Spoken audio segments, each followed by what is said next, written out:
করার কোনো উপায় নেই আরেকটা বাকি কি ঘটছে। তো ও অনুমতি শুধু দিয়েছে আমরা ফেসবুকে আমার ইউটিউব চ্যানেলে ওনার ছবি এবং ভিডিও পাবলিশ করব। ওকে, শুরু করি আমরা ডলি, একেবারে ছোটবেলা যেখান থেকে আপনার শুরু করার আছে। আমরা 3 বোন 1 ভাই। আমি সবার ছোট, খুব আদরের আর অনেক দুষ্ট। আপনার কাঁদতে ইচ্ছে করলে আপনি কাঁদবেন, কোনো সমস্যা নাই, লুকানোর কিছু নাই। আমি সবসময় মানুষকে বলি যারা এখানে গল্প বলতে আসেন 2 থেকে 2.5 ঘন্টা সময় পাওয়া যায় আপনাদের সাথে, আপনার যা করতে ইচ্ছে করে, মনটাকে হালকা করার জন্য যা বলতে ইচ্ছে করে আমাকে বলেন। যখন আপনাকে চেয়ার দিব তার মানে ইটস ইওর চেয়ার, আপনি বলতে পারেন, কোনো সমস্যা নেই। আমার বাবা 2007 সালে মারা যায়। তারপরে তখন আপনার বয়স কত? তখন আমার বয়স 8-9 বছর। আচ্ছা, তখন আমার বড় বোনের বিয়ে হয়ে যায়। এটাই কি আপনার জীবনের প্রথম দিককার মেমোরি নাকি তারও আগেও কোনো ঘটনা আছে যেগুলো বলার মতো? এখান থেকে। আচ্ছা, কিভাবে মারা গেল বাবা?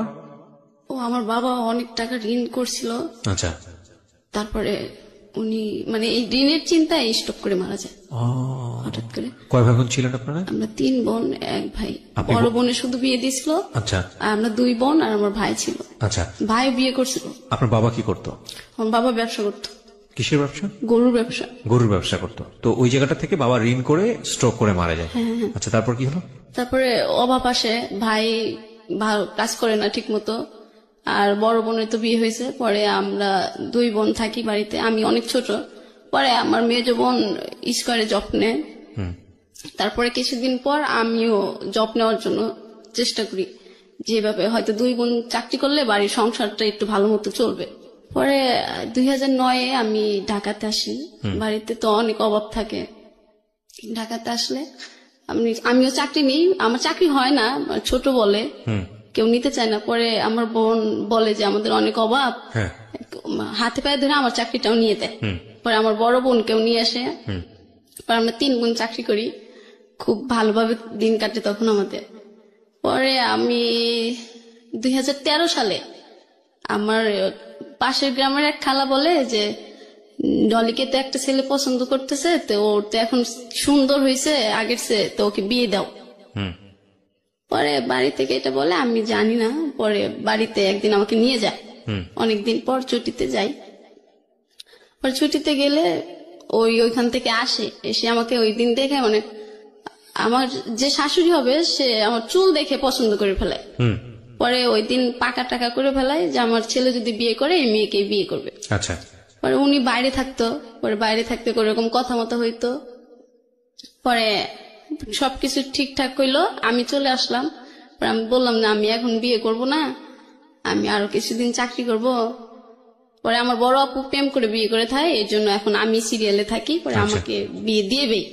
আমার মা কথা দিয়ে দেয় যে আমি যদি বেঁচে থাকি তাহলে আপনার ছেলের সাথে আমার মেয়ে বিয়ে দেবো। ছেলে দেশের বাইরে থাকে? হ্যাঁ, দেশের বাইরে থাকে। পরে আমাকে বাড়িতে নিয়ে এসে ওই ছেলেদের বাড়িতে বেড়াইতে নিয়ে যায়, আমরা দেখতে যাব।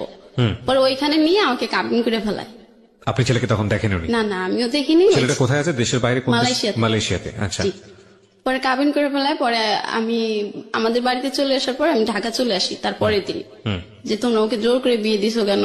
পরে আমাকে ওই মারধর করে পরে বলতেছে এই বিয়ে তোমার করতে হবে। পরে ঢাকাতে আসার পর ওই ছেলে আমার ফোন নাম্বার নিয়ে আমার সাথে কথা বলতে চায়। আচ্ছা, পরে কথা বললে আমি ওকে বলি যে দেখেন আমাকে বিয়ে করেন না, আমি এখন বিয়ে করব না, আমি আরো অনেক দেরিতে বিয়ে করব। পরে বলে না, আমার বাড়ি থেকে মা পছন্দ করছে, আমি তোমাকে বিয়ে করব। পরে 14 সালে চলে আসে। চলে আসলে পরে বিয়ে করে আমাকে নিয়ে যায়। পরে 2 মাস থাকার পরে চলে যায়। পরে আমি বলি যে আপনি চলে গেছেন এরকম করে ফ্যামিলিতে, আমরা গরিব, ওরা অনেক ধনী ছিল, তো আমাদের বাড়ি থেকে বেশি টাকা দিতে পারে নাই, 1,20,000 টাকা দিছিল। এটা বলে আমার শাশুড়ি বলে আমার বাড়ির সাথে আমার চেহারা মেলে না, ফকিরের মতো দেখা যায়। কি বলে এটা? আমার শাশুড়ি। আচ্ছা, এরকম কথা সবসময় বলে। আর ওই বাড়িতে কিছু হারাইলে বলে যে বউ চুরি করে বাপের বাড়ি দিয়েছি। তখন আপনার জামাইয়ের সঙ্গে দেখা হয়নি? আপনি না, জামাই আইছে। আচ্ছা, আসার পরে কি কথা? রেখে চলে গেল আবার। না, কিন্তু আসার পরে কি কথাবার্তা হলো? কেমন লাগলো জামাইয়ের সাথে? না, আমি ওনার সাথে তখন আমার ভালো কথা সম্পর্ক হয় নাই, কারণ আমি তো ওনাকে বিয়ে করবই না। আর ওনার অনেক বয়স ছিল তখন ওনার বয়স ছিল 32 বছর। তখন আপনার বয়স কত তখন? আমার বয়স ছিল তখন মনে হয় 20 এরকম হবে। কেমন বিষয়? আপনার কত সালে বিয়ে হয়েছে আপনার? 14 সালে। আজকে হচ্ছে 19। ওইরকমই বলা চলে। হ্যাঁ, তো পরিণত বয়স তো ছিলেন মোটামুটি। আচ্ছা, কিন্তু আমি তো ওনাকে বিয়ে করবো না আমি বলছিলাম, তারপরে উনি বিয়ে করছে কেন? সেটা তো উনি দায়ী না, আমার মনে হয় আপনার মাও অনেকখানি দায়ী। হ্যাঁ, মা তো কথা দিয়ে দিছে, পরে আমি তো ওনাকে না করছি আচ্ছা যে আমাকে বিয়ে করেন না, আপনি নিষেধ করলেই হবে। আচ্ছা আচ্ছা আচ্ছা। পরে উনি চলে যায়, এরকম কথা বলে। পরে আমার পাশের বাড়ি কিছু ছেলেরা ছিল, মানে দেবর লাগে সম্পর্ক, ওরা যদি বাসার কাজ দিয়ে যাইতো তাহলে বলতো যে বউ ফোন দিয়ে নিয়ে এসে। আমি বাড়ির বাইরে বের হইলে বলতো যে বউ মনে হয় ওই ছেলের সাথে কথা হয়েছে তাই ওই বাইরে চলে গেছে। এরকম নানান কথা। আমার দেবর ছিল একটা, ও আমাকে মারধর করতো, এত ছেলেদের সাথে কিসের কথা, বাড়ির বাইরে কিসের বের হনো, মানে এরকম। পরে আমি আমার হাজবেন্ডের কাছে সবকিছু বলি। আচ্ছা, যে এরকম। কি নাম ছিল আপনার হাজবেন্ডের? আমার হাজবেন্ডের নাম জ্যোতি। জ্যোতি, জ্যোতির কাছে সবকিছু বলেন? হ্যাঁ, যে তুমি আসো, এরকম করতেছে, আমাকে বিশ্বাস করে না, তুমি থাকলে আর এরকম সন্দেহ করবে না। আর আমার যখন যেটা লাগে ওইটা তো আমি বারবার চাইতে পারি না, তুমি আমাকে মাসে মাসে টাকা পাঠাবা। বলে যে টাকা পাঠাইতে কি হবে, আমি তো খাওয়ার টাকা বাবার কাছে দিয়েই দিই, তুমি আর টাকা দিয়ে কি করবা। আচ্ছা। পরে এরকম করার পরে আমি একদিন আমার শাশুড়ির একটা কাপড় হারিয়ে গেল, পরে আমাকে বলতেছে যে এই বউ চুরি করছে, চুরি কইরা বাপের বাড়ি দিছে। পরে আমি বলছি যে না আমি চুরি করি নাই। পরে ওরা কবিরাজ বাড়িতে গেছে, আচ্ছা, চোর ধরবে। পরে কবিরাজ মনে কি বলছিল এটা এসে বলে নাই। পরে আমাকে আর ওই দিন কিছু বলে নাই, না বললে একদিন ঘরে আমাদের ওখানে প্রচুর পরিমাণ আম হয় ওদের বাড়িতে। পরে একদিন আম ঝাঁকাতে পেরে আমার শাশুড়ি যে গুনে রাখছিল আমি আর সেটা জানতাম না। আচ্ছা। পরে আমি 2টা আম নিয়ে আমার পাশের বাড়ির একজনকে দিছি, আমগুলো পাকছে খান, বৃদ্ধ লোক উনি।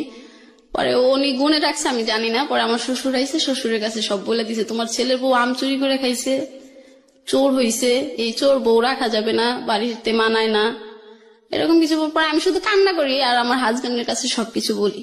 ও বলে ঠিক আছে মা এখন বলতেছে বলুক, আমি আসলে তো আর বলবে না। আচ্ছা, ওই দিনও গেল। পরে একদিন গরুর মাংস রান্না করব, পরে গরুর মাংস আমার শাশুড়ি কেটে পিস গুনে রাখছে যে এখানে এত পিস মাংস আছে। আচ্ছা। আমি রান্না করার সময় মানে তরকারিতে লবণ হয়েছে কিনা এটা টেস্ট করার জন্য 1 পিস মাংস খাইছিলাম। সেটা আমাকে না জিজ্ঞাসা করে আমার শ্বশুরের কাছে বিচার দিতেছে। আর আমার একটা চাচি শ্বশুর ছিল, ওনাকে ডেকে এনে দেখাইতেছে, দেখো বউ না মাংস চুরি করে খাইছে। এটা সারা গ্রামের লোক যখন জেনে গেল তখন আমি ওই বাড়ি থেকে চলে আসলাম।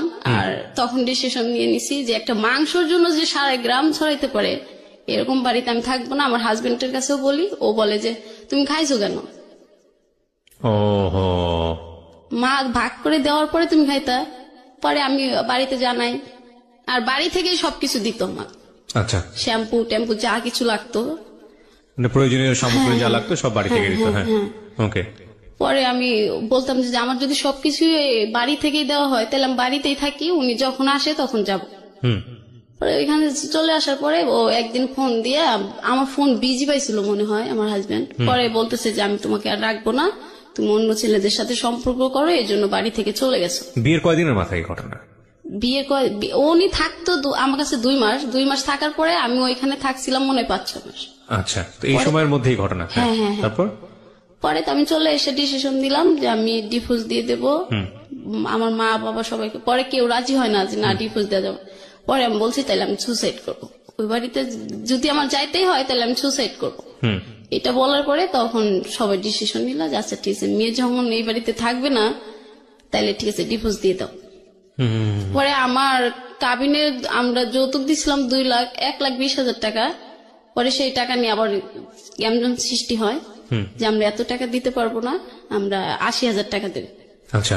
পরে ওই আমাদের এলাকার সবাই বসে বলছে না ওরা যে এত টাকা দিছে সব টাকা দিতে হবে। ওকে। পরে সব টাকা দিয়ে দেয়, আমি ডিভোর্স দিয়ে দিই। টাকাগুলো আপনাদেরকে দিয়ে দেয়? হ্যাঁ, আমাদের টাকা আমাকে দিয়ে দেয়, ব্যাগ দিয়ে দেয়। হ্যাঁ। পরে ওইখান থেকে ওই ডিভোর্স দেওয়ার পরের দিনে আমি ঢাকাতে চলে আসি, মাওনাতে। মানে এটা কি প্ল্যান ছিল নাকি এমনিতেই চলে আসলেন? না, এমনিতে এখন গ্রামের লোক নানান কথা বলবে। ও, কথা থেকে বাঁচার জন্য। মাওনা থেকে ছিল? মাওনাতে ছিল আমার একটা বোন আর আমার একটা ফ্রেন্ড।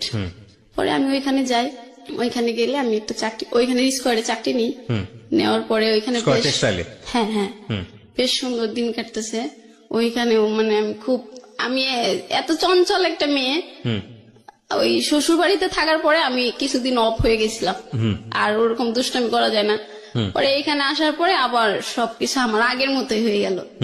দুষ্টমি চঞ্চলি ঘোরাফেরা, ওরা তো মহান খুশি, একটা ভালো বন্ধু পাইলো, আচ্ছা, আর দুঃখ থাকবে না ওদের কারো। জি, পরে এই করতে করতে তখন আমি 16 সালে যাই, 17 সালে আমি আমার আপুর ওই ফ্রেন্ডের সাথে ওই আমার ওই রবিউল নামের একটা ছেলের ছবি দেখি আচ্ছা, ফেসবুক। আচ্ছা, পরে আমার ভীষণ ভালো লাগে ওই ছবি দেখার পর। পরে আমি বলতেছি, আপু এই ছেলেটারে না আমার খুব ভালো লাগছে। পরে আপু বলতেছে, প্রেম করবি? আমি বলছি হ।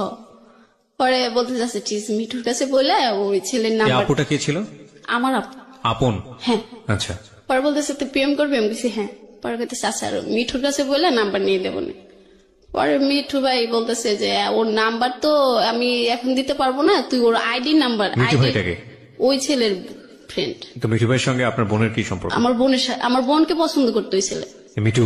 হ্যাঁ। আচ্ছা, তো তার বন্ধু হচ্ছে এই রবিউল? হ্যাঁ। ওকে, তো মিঠুর সাথে আপনার বোনের সম্পর্ক তখনও ছিল? না, তাহলে কথা বলতো ফোনে, মানে আচ্ছা। আমার আপুকে ভালোবাসতো, আপু ভালোবাসতো না। ওকে, ঠিক আছে, তারপর? তারপরে আমি ওর আইডি নাম্বারটা নিয়ে মেসেঞ্জারে কিছুদিন কথা বলি, অনেক কয়দিন। ও ওর নাম্বারটা দিতে চাচ্ছে না। পরে একদিন আমি মেসেঞ্জারে ফোন দিই। পরে আমি বলি, আচ্ছা আপনি কি সমস্যা, আপনি কথা বলতে চান না কেন? পরে বলে যে না, আমি যদি প্রেম করি তাহলে তো টাকা লাগবে, আমি তো কোনো কাজ করি না, এই জন্য আমি কারোর সাথে প্রেম করি না। আমি বলছি কেন, প্রেমের চেক টেক খাইছেন নাকি? পরে কয়, হ্যাঁ একটা মেয়েকে ভালোবাসতাম, ওই মেয়ের বিয়ে হয়ে গেছে, এরপরে আর প্রেম করি না, আর প্রেম করতে তো টাকা লাগে। পরে আমি বললাম যে ঠিক আছে, তাইলে তুমি আমার বয়ফ্রেন্ড হও, আমি তোমার গার্লফ্রেন্ড হই। কয় না, এটা হবে না, আমি তোমার গার্লফ্রেন্ড হই, তুমি আমার বয়ফ্রেন্ড হও। মানে আমি টাকা পয়সা খরচ করার? হ্যাঁ হ্যাঁ, মানে বয়ফ্রেন্ড হইলে আমি টাকা খরচ করবো আর ও তোমার গার্লফ্রেন্ড থাকবে। পরে আমি বললাম আচ্ছা ঠিক আছে, আমার তো তোমাকে ভালো লাগছে, তাহলে ঠিক আছে, তুমি কিন্তু আজকের থেকে আমার গার্লফ্রেন্ড। পরে বলছে ঠিক আছে। এভাবে 17 সাল থেকে আমরা প্রেম করতেছি। পরে রোজার ঈদ আসলো, ওকে বললাম যে আচ্ছা আমরা কি দেখা করতে পারি? পরে বলতেছে হ্যাঁ দেখা তো করা যায়, কিন্তু যে দেখা করতে তো অনেক খরচ হবে। আমি তো তোমাকে বলছি আমার কাছে টাকা পয়সা থাকে না, বাড়ি থেকে যদি টাকা দেয় তাহলে আমি ঘুরতে পারি, নাইলে না। পরে আমি বলছি যে তুমি চিন্তা করো কেন, তুমি তো আমার গার্লফ্রেন্ড, আমি তো তোমার টাকা খরচ করতে দেবো না। পরে বলছে ঠিক আছে, তাইলে মিঠু ভাইয়ের কাছে বলি, যদি ভাই বলে তাহলে দেখা করব। পরে আমি বলছি কেন, মিঠু ভাইয়ের কাছে বলতে হবে কেন? কয় না, প্রেম করে দিছে, পরে ওরে যদি না বলি পরে কেমন না। পরে আমি বলছি আচ্ছা ঠিক আছে। পরে আমি বাড়িতে যাই, পরে পরে বলতেছে না আমরা এইবার দেখা করব না, আমরা কুরবানি ঈদের পরে দেখা করব। পরে বলছে আচ্ছা ঠিক আছে। পরে ঈদের পরে একবার আমি আমার আপু নওগাঁতে যাই ঘুরতে, ওই মিঠু ভাইয়ের সাথে দেখা করতে। আচ্ছা, পরে মিঠু ভাইয়ের সাথে দেখা করতে ও ওইখানে থাকে। পরে আমার আপু থাকে, পরে আমরা 4 জন একটা রিক্সা করে একটা পার্কে যাই। আচ্ছা, পরে ওই দিন আর কোনো কথা হয় নাই ওর সাথে, আপু ছিল, মিঠু ভাই ছিল, শুধু এতটুকু কথা হয়েছে, বিএনের কি শরীর খারাপ, এইটুকু কথা বললো। ও পরে ওর ফ্রেন্ডদের সাথে চলে গেছে, আমি আমার আপু আর মিঠু ভাই চলে এসেছি, আমাদের গাড়িতে উঠাই দিয়েছে, পরে চলে এসেছি। পরে আসার পর ওই দিনকে দেখার পর থেকে প্রেমটা আরো গভীর হয়ে গেল, মানে ও আমাকে সামনাসামনি দেখছে, আমিও সামনাসামনি দেখছি। আচ্ছা, পরে তো মানে কন্টিনিউ কথা হচ্ছেই, ঘুম নাই, কারো খাওয়া নাই, শুধু কথা আর কথাই কথা। আমি কিন্তু ফোন দিয়ে সবসময় কথা বলি। পরে ও একদিন আমার মর্নিং ডিউটি থাকে, পরে আমার ডিউটি শেষ হয় 2টা বাজে। ও পরে মানে ফোন দিচ্ছে, আমি অফিস থেকে একটু দেরি করে আইছি, ফোন রুমে রেখে গেছিলাম, পাগল হয়ে গেছে আমার সাথে কথা বলার জন্য। ওকে ওকে ওকে। পরে আমার একটা ফ্রেন্ড ছিল, ও ধরছে, পরে বলতেছে যে আপু একটু ডলিমনির কাছে দেওয়া যাবে? বলতেছে ও তো এখনো আসে নাই, প্লিজ আপু আপনি জান আমি 8 ঘন্টা ওর সাথে কথা বলি না, আমার খুব খারাপ লাগতেছে। পরে আমার ওই ফ্রেন্ডটা আমার কাছে ফোন নিয়ে যায়, আচ্ছা, অফিসে নিয়ে যায়, যে তুই এখন আসতেছিস না, তোর রবিউল তো পাগল হয়ে গেছে তোর জন্য। পরে আমি ওইখান থেকে কথা বলতে বলতে রুমে আসি, আসার পরে আবার সে কথা বলতে বলতে আবার সকাল হয়ে যায়।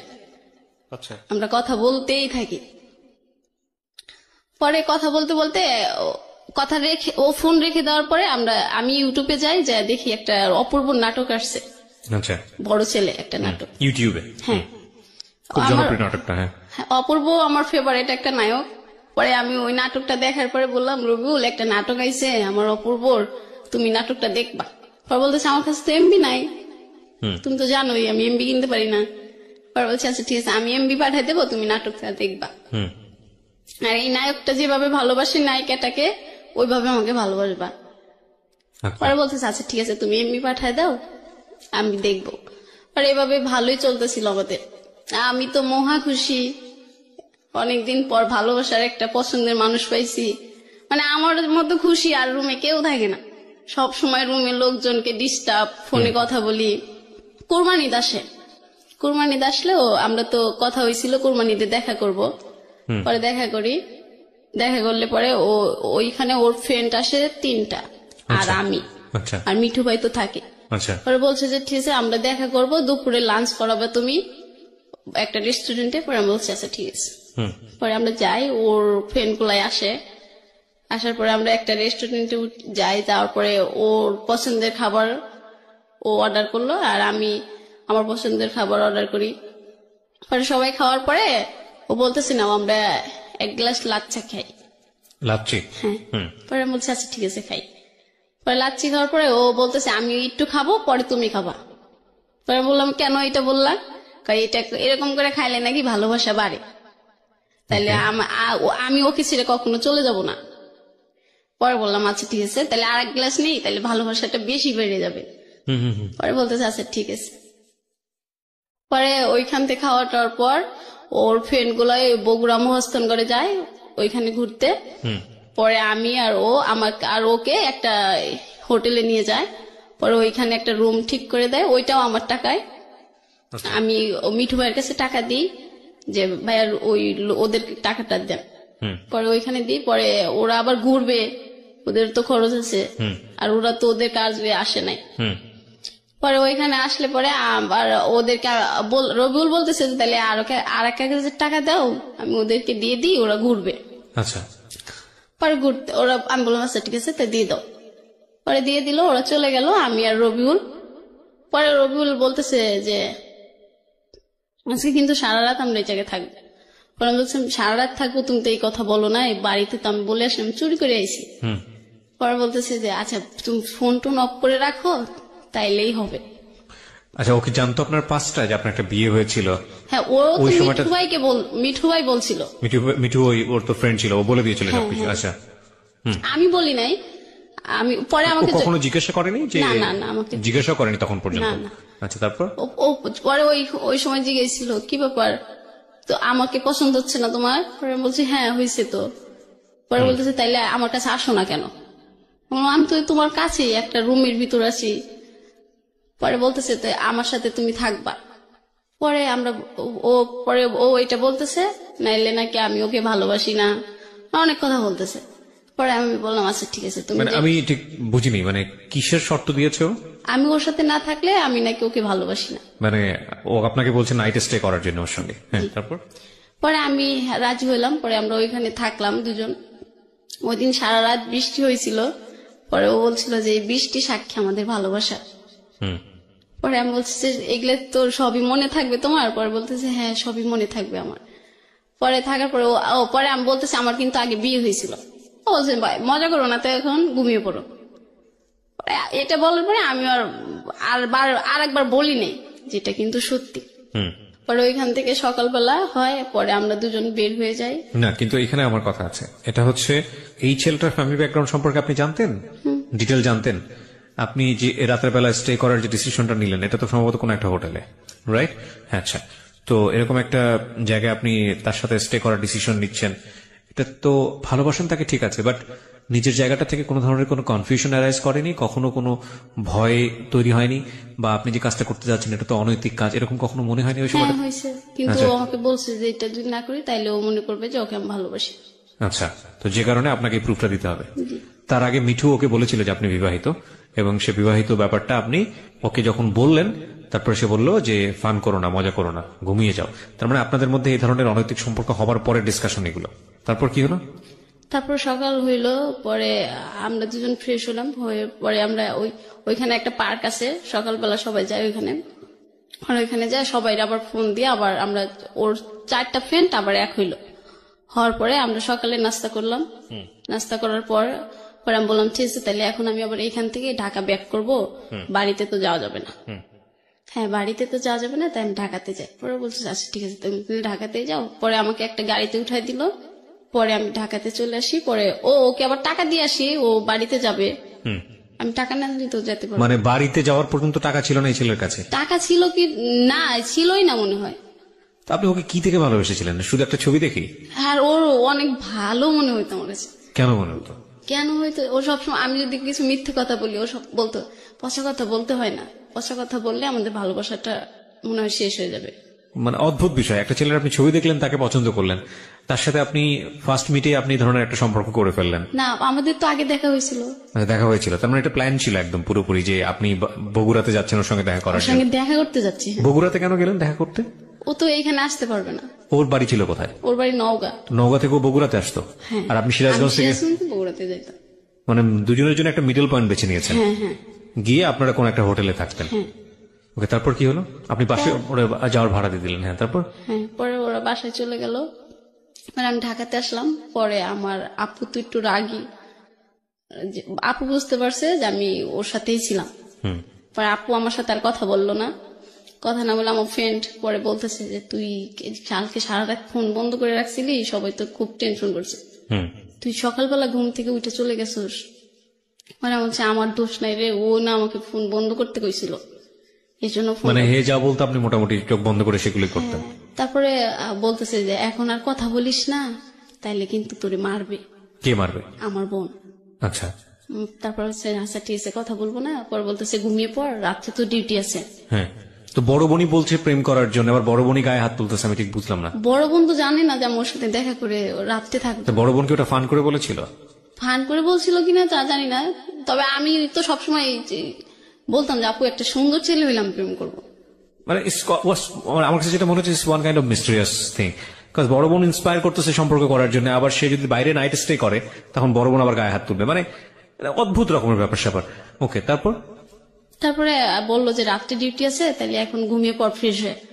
পরে আমি আবার বললাম আচ্ছা ঠিক আছে তুই ঘুমাই, আপুর কাছে যাই একবার। বড় আপুর কাছে? মানে এটা আপনাকে কে বলছে ঘুমিয়ে পড়ার কথা? আমার ফ্রেন্ড। ফ্রেন্ড বলতেছে? ফ্রেন্ডের সঙ্গে থাকতেন আপনি? ও একই জায়গায় চাকরি আমরা করতেন? এক রুমে 6 জন থাকি, আমরা রুমমেট। ও 6 জন থেকে আপনারা গার্মেন্টস এ কাজটা করতেন? হ্যাঁ হ্যাঁ, মানে সবাই মানে একসাথে? প্রত্যেকটা রুমে 6-7 জন করে থাকে। সবাই একই গার্মেন্টস এ কাজ করতেন? হ্যাঁ হ্যাঁ হ্যাঁ। আচ্ছা ঠিক আছে, তারপর?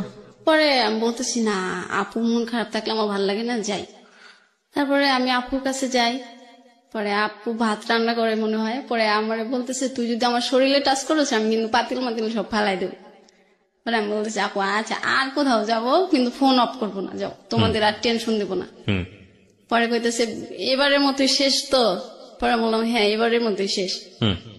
পরে বলতেছে আচ্ছা তাহলে যা খাবার খায় ঘুমিয়ে পড়। পরে আপু যখন ক্ষমা করে দিল তাইলে তো আমি আরো খুশি। পরে রুমে আসলাম, রুমে এসে ঘুমাইলাম না, রবিউলের সাথে আবার কথা বললাম। পরে ও বলতেছে কেউ কিছু বলছে? বলছি যে হ্যাঁ আপু একটু রাগ করছিল, এখন আপুর রাগটা কমছে। পরে বলতেছে ঠিক আছে তাইলে তুমি এখন ঘুমাও, তোমার তো রাত্রে অফিস আছে, আমিও ঘুমিয়ে পড়বো। পরে বললাম আচ্ছা ঠিক আছে তাইলে ঘুমাও। পরে ও আবার রাত্রে কথা বলতে পারতো না, ওর ফ্যামিলি পাশের রুমে ওর মা থাকতো, খুব চুরি করে কথা বলতে হতো। পরে আমি সকালবেলা আবার অফিস থেকে আসলাম, অফিস থেকে আসার পর আবার কথা শুরু করে দিলাম। মানে এভাবে কথা বলতে বলতে দেখা যেত যে আমার বেতনের টাকা পুরো শেষ হয়ে যেত। আচ্ছা, তারপর আপনি কথা বলেই যাচ্ছেন? তারপর আমি কথা আমার ফ্রেন্ডের কাছে বলতাম যে দেখ এই মাসে কিন্তু আমার টাকা শর্ট পড়ে যাবে, তুই কিন্তু টাকা দিবি। পরে ও বলতেছে ঠিক আছে তুই কথা বলগা যা। পরে বাড়িতে টাকা দিতে পারতাম না, মা বলতো কি ব্যাপার আমার মেয়ে তো এরকম না, আর যাই কিছু করুক আমার মেয়ে তো আমাকে টাকা পাঠায় প্রতি মাসের 1 তারিখ হইলে। আচ্ছা, এখন টাকা পাঠাও না কেন? পরে বলতেছি মা এখন না একটু সমস্যা হয়েছে, আমার খালি মজা খাইতে ইচ্ছে করে, আমি দোকানে অনেক টাকা ঋণ করে ফেলাই, এই জন্য আমি টাকা দিতে পারতেছি না। আচ্ছা ঠিক আছে মা সামনের মাস থেকে আমি তোমাকে দিয়ে দেবো, যাও। মিথ্যা কথা বলতেন? হ্যাঁ। পরে মিথ্যে কথা বললাম, মা পরে মনে করলো যে এটাই মনে হয় ঠিক, আমার মেয়ে তো মিথ্যে কথা বলে না, কিন্তু মা তো আর জানে না আমি প্রেমে পড়ছি। পরে আবার রবিউল আমাকে ফোন দিয়ে বললো যে তুমি কি আমার সাথে আবার দেখা করতে পারবা? পরে বলছি যে এখন সেদিনকে তোমার সাথে দেখা করে আসলাম, আবার এখন যাব, আমার কাছে তো এখন আর স্যালারি তো হয়ে গেছে 1 তারিখে হবে, আর কিছুদিন পরে দেখা করি তাহলে হাতে বেশি টাকা হবে, তখন দেখা করে আসবো, আর তোমার পছন্দের খাবারগুলো কিনে নিয়ে যেতে পারবো। পরে বলতেছে না, আমার পছন্দের খাবার কিনতে হবে না, তুমি আসলে। পরে আমি বলছি না, তুমি ওই দিনকে আমাকে বলছো তোমার কালো আঙ্গুর পছন্দ, আমি এবার গেলে পরে অনেকগুলো আঙ্গুর কিনে দিয়ে আসবো, তুমি বাড়িতে নিয়ে খাবা। পরে বলতেছে তুমি আসবা কি আসবা না, আমি তোমার কাছে আঙ্গুর চাইছি? পরে আমি বলছি আচ্ছা ঠিক আছে আসবো। পরে বলতেছে তোমার অমুক দিন এই টাইমে চলে আসতে হবে। মানে তখন কমেন্ট করছে আসলে। হ্যাঁ। পরে আমি বললাম যে আচ্ছা ঠিক আছে। পরে আমি আমাদের এলাকায় যাই, যাওয়ার পরে আমার এক কাকি থাকে, ওর কাছ থেকে আমি লাভের উপর টাকা নিই। মানে সুদে টাকা নেন? হ্যাঁ হ্যাঁ, সুদে টাকা। সুদে টাকা নেন বয়ফ্রেন্ডের সঙ্গে দেখা করার হ্যাঁ, জন্য? আমার তো তখন স্যালারি তো এই 30 তারিখ 31 তারিখে হবে। জীবনে কত স্টোরি যে আমাকে শুনতে হবে। ওকে ফাইন, বলেন তারপর। পরে আমি তো চাচিরে বলি যে চাচি আমার তো টাকার দরকার। পরে বলতেছি টাকা দিয়ে তুই কি করবি, তোর তো কয়দিন পর বেতন হবেই। পরে বলতেছি না, বেতনের এবার ব্যাংকে কি যেন হয়েছে মনে হয়, নেটের সমস্যা হবে। কয় কি জানি, আমার ছেলে তো উঠায় ব্যাংকে, তো কোনো নেটের সমস্যা হয় না, তোর খালি সমস্যা হয়। পরে আমি বললাম তুমি দিবা 6,000 টাকা? পরে বলতেছে যা নিয়ে যা। আপনার স্যালারি কত ছিল এই সময়? আমি যখন রবিউলের সাথে সম্পর্ক করতাম যে সময় তখন, আপনি ঋণ নিতেছেন? হ্যাঁ হ্যাঁ, তখন আমার স্যালারি ছিল 7,000 টাকা। তো আপনি 6,000 টাকা ঋণ নিলেন? 6,000 টাকা নিলাম, মাসে 1 তারিখ হইলে আবার 6,000 টাকা লাভ দিতে হবে, আবার ওই 600 টাকা লাভ দিতে হবে, আর 6,000 টাকা ফেরত দিতে হবে। আপনার চিন্তাও হয়নি যে মাস কিভাবে না, চলবে? আমি তো খুব খুশি রবিউলের সাথে দেখা হবে। ও যে খুশি খুশি মন নিয়ে বলছে না, এটা আপনাদের একটু দেখা উচিত ওকে, যে মানুষ কি হতে পারে মানে প্রেমে পড়লে। এটাকে প্রেম বলবো না কি বলে এটাকে আমি ঠিক জানি না। যাই হোক, আমার বলার জায়গাটা অনেক পরে আসবে। তবে আপনারা যদি ভিডিওটা দেখতে চান, আপনারা আমার পার্সোনাল ইউটিউব চ্যানেল আছে, সেখানে আসবেন www.youtube.com/RJKebriafm, RJKEBRIAFM, গিয়ে চ্যানেলটিতে আপনি সাবস্ক্রাইব করবেন। ওনার ভিডিও আমি দিয়ে দিয়েছি। ওকে বলেন তারপর। পরে আমি টাকা নিয়ে ওইখান থেকে আবার আমার ভাইয়ের মেয়ের সাথে দেখা হয়। পরে বলতেছে তুমি বাড়িতে না, যে এখানে কি করতেছো, যারাও দাদির কাছে গোয়া দি তুমি বাড়িতে আইসো। আমি বলতেছি ও কি, তোমাকে আমি টাকা দেবো, কিন্তু মার কাছে বললো না আমি বাড়িতে আইসি। পরে কইতেছে তাহলে ঘরের বাড়িতে আসো। পরে আমি বাড়িতে যাই, শুধু 1 গ্লাস পানি খাই আবার চলে আসি, যে মা আসলে তো আমাকে আর যেতে দেবে না, মা না আসার আগে আমার পলাইতে হবে। মা নানির বাড়ি ছিল। পরে আমি ওইখান থেকে টাকা 6,000 নিয়ে চলে আসি। আচ্ছা। আবার সিরাজগঞ্জ আসি ওইখান থেকে বগুড়াতে যাওয়ার জন্য। আচ্ছা। পরে ওর জন্য অনেক কিছু কিনি, আপেল কিনি, কালো আঙ্গুর গুলো কিনি, তারপর কমলা থাকে। পরে ও সিগারেট খাইতো না, সেন্টার ফুড খাইতো, আমি ওগুলা কিনে নিই অনেকগুলো। পরে ও টক খাইতে পছন্দ করে, আমি ওই যে বার্মির আচার গুলা থাকে ওগুলা অনেকগুলো কিনে নিই। কিনে নিয়ে যাই, ওটা আমি সিরাজগঞ্জ থেকে কিনি, কারণ ওর সামনে গেলে যদি না কিনতে দেয়। আচ্ছা। এই জন্য আমি ওইখান থেকে কিনে নিয়ে যাই। পরে ও আমার জন্য ওইখানে দাঁড়া থাকে, আবার সেই মিঠু ভাইকে নিয়ে আসে। পরে আর বলতেছে যে চলো আমরা আজকে 3 জন একসাথে ঘুরবো একটা রিস্কায়। পরে আমি বললাম আচ্ছা ঠিক আছে চলো। পরে এগুলা দেখে মিঠু ভাই বলতেছে তুই কি প্রেমে পড়ছোস না কি করছোস? আমি কই কেন? কই তুই তো দেখতেছোস এখন সবকিছু ওকে দিয়ে দিবি। আর আমি বলছি না, ওকে সবকিছু চাই নাকি যে ওকে সবকিছু দিয়ে দেবো? পরে কইতেছে আচ্ছা দে, এগুলা আমি নিয়ে ঘুরি আর খাই, তুই ওর সাথে প্রেম কর। পরে আমি বলছি ঠিক আছে তাহলে আপনি যান। পরে একটা রিস্কায় আমরা 2 জন যাই, আবার ওই হোটেলটার কাছে যাই। পরে আমি বলতেছি কি ব্যাপারে, এটা তো সেই আগের বাড়াইছিলাম, এইটা না? হ্যাঁ এইটাই। টাকা দাও তো 1500। পরে আমি বলছি টাকা কি করবা? কয় দাও, তুমি এখানে দাঁড়া থাকো, 1 লিটারের একটা পানির বোতল নাও। পরে আমি ওকে টাকা দিই, ও দাদারে ফোন দেয়, কি বলে তা তো আমি জানি না, মানে জিজ্ঞাসা করছিল যে এখানে কেমনে কি বলবো আমি, হোটেল আলাক। পরে ও রুম টুম ঠিক করে আমাকে বলতেছে আচ্ছা ঠিক আছে আসো। কই আমার উপরে একটা ফ্রেন্ড আছে, ও তোমাকে দেখবে। আমি বলছি তুমি তো সবসময় বলো, ও আমাকে সবসময় বলতো আমি নাকি কাক পাখি, আমি কালো তো এই জন্য। তুমি সবসময় আমাকে কাক পাখি বলো, এটা বলে দাও যে আমার কাক পাখি আইছে। পরে না কয় তুমি তো এখন একটু কোকিলের মতো সুন্দর হইতেছো, এই জন্য দেখতে চাইছে। পরে আমি যাই, গেলে পরে ওর ফ্রেন্ড দেখি ওই রুম, ফ্রেন্ড না ওইখানকারই একটা লোক বিছনা টিছনা ঠিক করে দেয় ওইখানে। পরে বলতেছে আমার ফ্রেন্ডকে 200 টাকা দিয়ে দাও তো। আমি কই কেন? পরে কইতেছে যে ও কিছু কিনে নিয়ে এসো, খাবার টাবার। পরে আমি বলছি আচ্ছা ঠিক আছে, আসলে ওইটা খাবার কেনার না, মানে ওই ছেলেটা ওই বিছনা ঠিক করে দিছে, এর জন্য ওনাকে দিতে হবে। আমি তখন বুঝতে পারলাম, ও যখন পরে আর ফ্রেন্ড খাবার নিয়ে আসলো না তখন বুঝতে পারি। পরে ও বলতেছে যে আসো এখন আজকে আমরা সারা রাত থাকবো। আমি বলছি না, তুমি তো আমাকে এটা বলো নাই, তুমি আমাকে মিথ্যে কথা বলে নিয়ে এসো কেন? আমি তোমাকে ভালোবাসি বেশি, যখন যেটা বলো বিশ্বাস করি এর জন্য। কহে না, তুমি বিশ্বাস করো সেটা তো আমি জানি। আচ্ছা ঠিক আছে, আজকে সারা রাত থাকতে হবে না, আমরা আজকে 2 ঘন্টা থাকলেই হবে। ওরা বলছে তুমি অসুস্থ, তারপরে দেখা করতে চাইছো, আমি এর জন্য আইছি, তুমি অসুস্থ দেখতেইছি। বলতেছে না, ওইটা আমি মিথ্যে কথা বলছি, আমার অসুখ না। পরে আমি বলছি আচ্ছা ঠিক আছে, আজকের থাকাই কিন্তু তোমার সাথে আমার শেষ থাকা। পরে বলতেছে তুমি এই কথা বললে কেন? পরে ও এমন অভিনয় করতেছে, মানে ও আমাকে এমন এত ভালোবাসে যা আমি, মানে আমাকে আমার ফ্যামিলির কেউ এত ভালোবাসে না। পরে আমার আমার স্কার্ফের পিন ছিল, ওইটা দিয়ে ও হাত কাটতে শুরু করতেছে যে তুমি যদি আমার সাথে না থাকো তাইলে কিন্তু আমি দেখো তোমার সামনে কি করি। পরে এটা দেখার পরে আমি বলছি আচ্ছা ঠিক আছে, এরকম করো না, কিন্তু আজকের থাকায় কিন্তু তোমার সাথে আমার শেষ থাকা, আর কখনো বলবা না আসতে, আসলে দেখা করব, কিন্তু আমরা এই ধরনের সম্পর্ক করবো না। পরে বলতেছে আচ্ছা ঠিক আছে। পরে ওইখানে থাকলাম, থাকার পরে ওইখানে মনে 3-4 ঘন্টা থাকলাম। পরে মা আমাকে ফোন দিল যে কি ব্যাপার, তুমি নাকি বাড়িতেই ছিলা, কই গেছো? পরে আমি বলছি আমার একটা ফ্রেন্ডের বাসায় এসি, একটু দরকারে আমি আসতেছি। পরে ও বলতেছে ফোন অফ করতে বলছি না, আমি কই না আজকে ফোন অফ করবো না, আমি বাড়িতে চলে যাব, আজকে থাকবো না।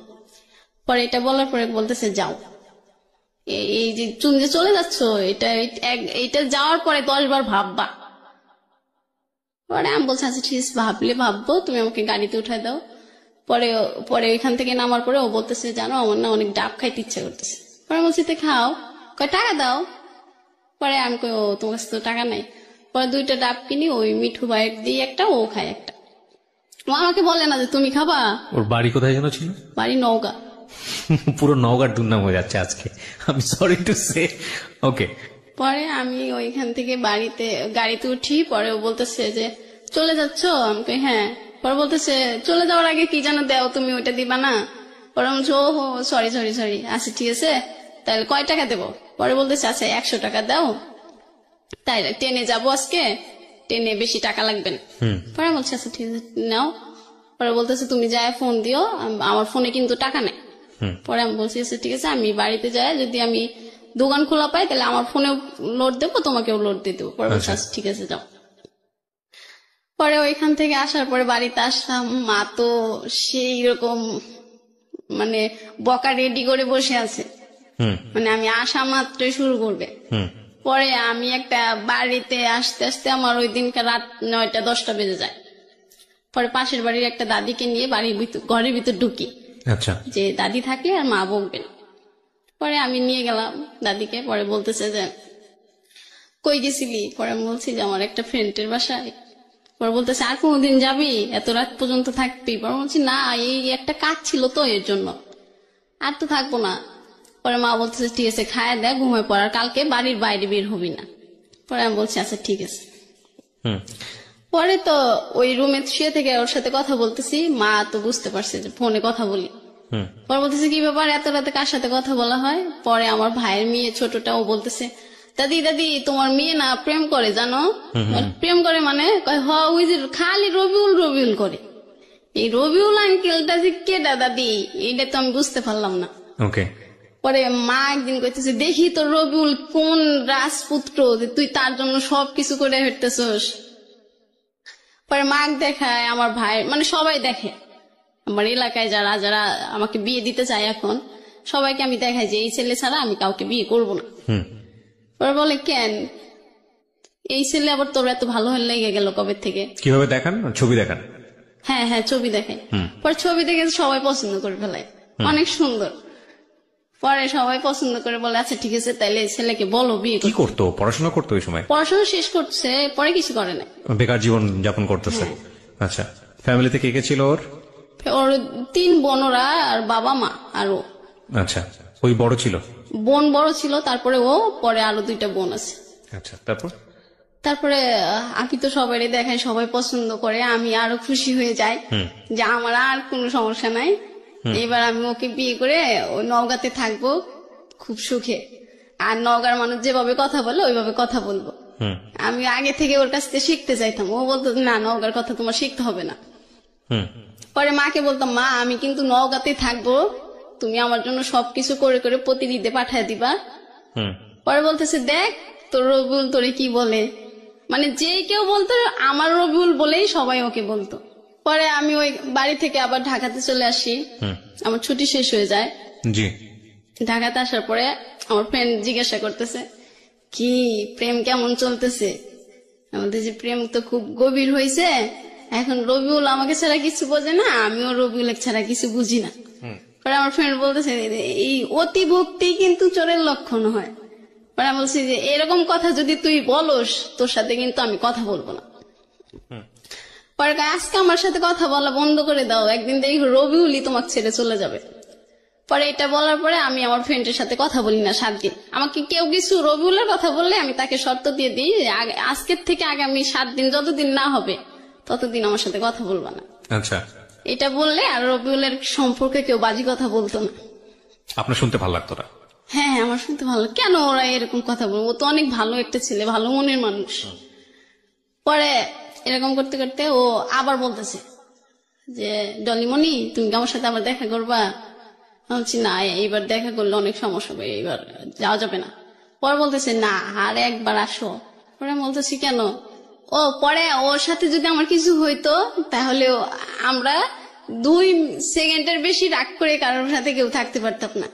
আমরা ফোনের নাম্বার সিম অফ করে রাখতাম কিন্তু মেসেঞ্জার চালু থাকতো। ওর তো সমানে কাক পাখি, কোকিল পাখি, ময়না পাখি, টিয়া পাখি, এটা বললে আমার রাগ সব শেষ হয়ে যেত। যখনই দেখতাম ও কাক লিখছে, পরে তো আমার ফ্রেন্ডরাও হাসতো যে তোর এত ভালোবাসে কাক পাখি ডাকে, তুই কালো দেখে? আমি বলে আমি কালো দেখে তো কাক পাখি বলে। পরে বলতেছে যে ঠিক আছে, তোমার কাক পাখি দেখো, তোমার এই রাজপুত্র তোমার কাকের থেকে আর কি বানায়। পরে আমি একদিন বললাম আচ্ছা তুমি আমাকে এই কথা বলো, সবাই কিন্তু আমাকে অনেক কথা বলে, তুমি কাক পাখি বলো কেন? কয় আমার বন্ধুরা তো জিগেল, আমি এটাই বলি যে আমি যার সাথে প্রেম করি ও কাকের চিট্টু ফর্সা, কোকিলের মতো কালো। পরে আমি বলছি ও তাই না? পরে কইতেছে বাই দ্য ওয়ে, আপনি দেখতে মোটেও খারাপ না, এটা আমার যারা দেখছেন এখন ভিডিওতে তারা ভালো ওপিনিয়ন দিতে পারবে। জি বলেন, তারপর না, কি? ও তো আমাকে ভালোবেসে এটা বলতো। হ্যাঁ শিওর, আপনি সেটা এনজয় করতেন। হ্যাঁ হ্যাঁ হ্যাঁ হ্যাঁ, আমার ফ্রেন্ড গুলো একটু দ্বিমত করতো যে কেন এটা বলবে। পরে তো আমি আবার রাগ করতাম যে তুমি আর যদি এই কথা বলো, ও বলে যে আমি যতদিন তোমার সাথে সম্পর্ক করবো এটা বলেই ডাকবো, যখন আমরা বৃদ্ধ হব তখন এটা বলেই ডাকবো। রাইট। পরে আমি বলতেছি যাও, তোমার সাথে আর কথাই বলবো না। পরে আমি রাগ করে ফোনটা কেটে দিই। পরে আমার ফ্রেন্ডের ফোনে ফোন দিয়ে আমাকে একটা, তখন শাকিব খানের একটা ছবি বাড়াইছে সত্য কি, আর জিএমস এর একটা গান তোর প্রেমেতে অন্ধ হলাম কি দোষ দিবি তাতে। পরে এই গানটাও আমাকে শোনায়। তারপরে আমার আবার রাগটা ভেঙে যায় যে ও মনে হয় আমাকে সত্যি ভালোবাসে, আচ্ছা ডাকি ডাকি। পরে ওই গান বলার পরে আমি আমার ফোন থেকে ওকে ফোন দিই। পরে বলতেছে আমার ফোনে যে মিস কলের টাকা ছিল, তোমার বান্ধবীরে ফোন দিয়ে যে টাকাটা ফুরাইলাম, এটা জরিমানা কে দেবে? পরে আমি বলছি যে আচ্ছা বাবু আমি পাঠাই দেবো। পরে বলতেছে না তোমার টাকা পাঠাইতে হবে না, তুমি তো আমাকে ভালোই বাসো না, ভালোবাসলে কি রাগ করতা? পরে আমি বলছি না আমার গার্লফ্রেন্ড এরকম কথা বলে না। পরে বলতেছে তাহলে তুমি কি ওই আমি যে বলছিলাম দেখা করবা দেখা করবা? পরে আমি বলছি যে তোমার ফোন দিলে কি এই কথা ছাড়ার কথা থাকে না? পরে বলতেছে না আমার ফোন দিলে এই কথা ছাড়া কথা থাকে না। পরে আমি বলছি যে আমি বললাম না আমার কাছে টাকা নাই, আর বাড়িতে অনেকদিন ধরে টাকা দিই না, মাকে এবার দিতেই হবে টাকা, আর কতবার 9-6 বোঝানো যায় মাকে। পরে বলতেছে যে ঠিক আছে আমি এবার দেখি টাকা ব্যবস্থা করা যায় কিনা। পরে আমি বললাম যে তুমি কই টাকা পাবা? আচ্ছা আব্বার ওইখান থেকে টাকা চুরি করে দেখা যায় আসা যায় কিনা। পরে আমি বললাম যে ঠিক আছে তাহলে তুমি দেখো চুরি করতে পারো কিনা। পরে ও বলতেছে আচ্ছা, পরে ফোন দিয়ে বলতেছে যে হ্যাঁ ডলিমণি। আমি বলছি হ্যাঁ বলো। কইতেছে আমি না 1000 টাকা চুরি করতে পারছি। আমি বলছি তোমার তো 1000 টাকা যাওয়া আসা ভাড়াই, তা আমার সাথে ঘুরবা কি? পরে বলতেছে না আসো। পরে আসার কথা বলতেছে। পরে আমি বলতেছি যে ঠিক আছে আমি তাহলে স্যালারি পেয়ে আসি। বলতেছে না স্যালারি পেয়ে আসতেও তোমার কাছে এখন যে টাকা আছে তুমি কাউর থেকে নিয়ে আসো। পরে আমি আবার আমার ওই চাচিকে ফোন দিই, ফোন দিয়ে বলি যে চাচি আমার তো আরো 4000 টাকা লাগবে। পরে বলতেছে তুই আগে 6000 টাকাই দেশ নাই এখনো, তুই আরো 4000 নিলে 10,000 টাকা হয়, তাহলে 1000 টাকা 100 টাকা লাভ, তাহলে 10,000 1000 করে হয় না? পরে তুই কোত্থেকে দিবি? পরে বলছে আমি দেবো তো, তোমার আমি কি না করছি? পরে বলতেছে আচ্ছা ঠিক আছে তুই একটা নাম্বার দিস আমি টাকা পাঠাই দিব। পরে ও একটা নাম্বার দেয়। আমি একটা নাম্বার দিই, পরে চাচি টাকা পাঠা দেয়, পরে ওরে বলি যে টাকা দিছে 4,000 টাকা, পরে বলতেছে 4,000 টাকা হলেই হবে, তুমি আসো। পরে যাই, যাওয়ার পরে আবার ওইখানে ওই একটাতেই ওইখানেই থাকি। পরেও আমারে বলতেছে যে শোনো, আমি যদি কখনো চলে যাই দেশ থেকে তখন তুমি কি করবা? বলছি আমি তো তোমাকে কখনো চাইতে দেবো না, আমি তো পাগল হয়ে যাবো। পরে তুমি কি সত্যি যাবা? পরে আমার ওই দিনকে এত খারাপ লাগতেছিল, মানে আমি ওইখানে কান্না করতেছি। পরে বলতেছে পাগল, তোমার দেখলাম যে তুমি আমাকে সত্যি ভালোবাসো কিনা। পরে আমি বললাম তাই এই ধরনের কথা আর বললো না। পরে বলতেছে আচ্ছা ঠিক আছে আর বলবো না। পরে আমি আবার ওর সাথে ওইখানে থেকে পরে আমি আবার বাড়িতেই চলে আসি। পরে বাড়িতে আসলে পরে মা যেন কিভাবে শুনে যে আমি আমার চাচির কাছ থেকে 10,000 টাকা নিয়েছি।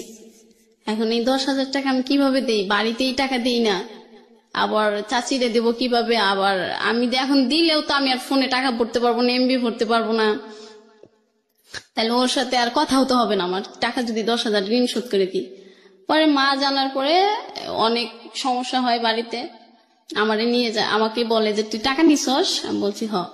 টাকা নিয়ে কি করছিস? পরে বলছি যে আমি রবিউলের সাথে ঘুরতে গেছিলাম। পরে বলতেছে ঠিক আছে, এই যে এবার টাকা শোধ করতেছি। পরে আমার খালা বলতেছে যে তাহলে আমার থেকে টাকা নিয়ে দিয়ে দে, তাহলে আর লাভটাও বাড়বে না, পরে যেদিন ওর টাকা হয় ওই দিন আমারে দিলেই হবে।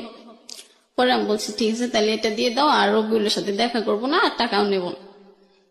পরে বলতেছে বুঝে বুঝে বললি? মা বলতেছে। আমি বলছি হ্যাঁ মা, আমি বুঝে বললাম।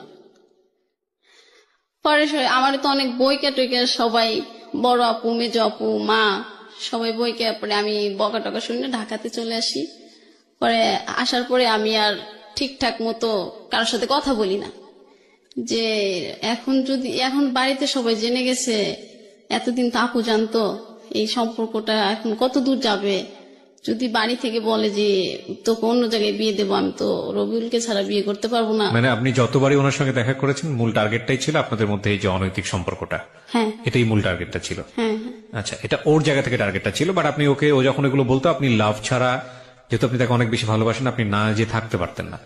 এবং আমি যেটা জানলাম যে 3বারের সম্পর্কের মধ্যে 3বার গেছেন আপনি, তার মধ্যে 2বারই হচ্ছে হলো সুদের উপর টাকা নিয়ে। পরে আর ও মানে রাস্তায়, সারা রাস্তায় আমাকে আই লাভ ইউ বলতো, আর বলতো তোমাকে আমি অনেক ভালোবাসি, আমাকে তোমাকে ছাড়া কখনোই ও আপনার উইকনেসটা বুঝতো, আসলে আপনি কি পছন্দ করেন সেটা বুঝতো, বাট ওই সাথে সাথে ওর ইন্টারেস্টও বুঝতো। আমরা এখন পর্যন্ত স্টোরি শুনে সেটাই মনে হয়েছে, বাট সামনে কি হবে জানি না, শুনতে থাকি। তারপর তো আমি আসার পরে চুপচাপ থাকি, কারোর সাথে কথা বলি না।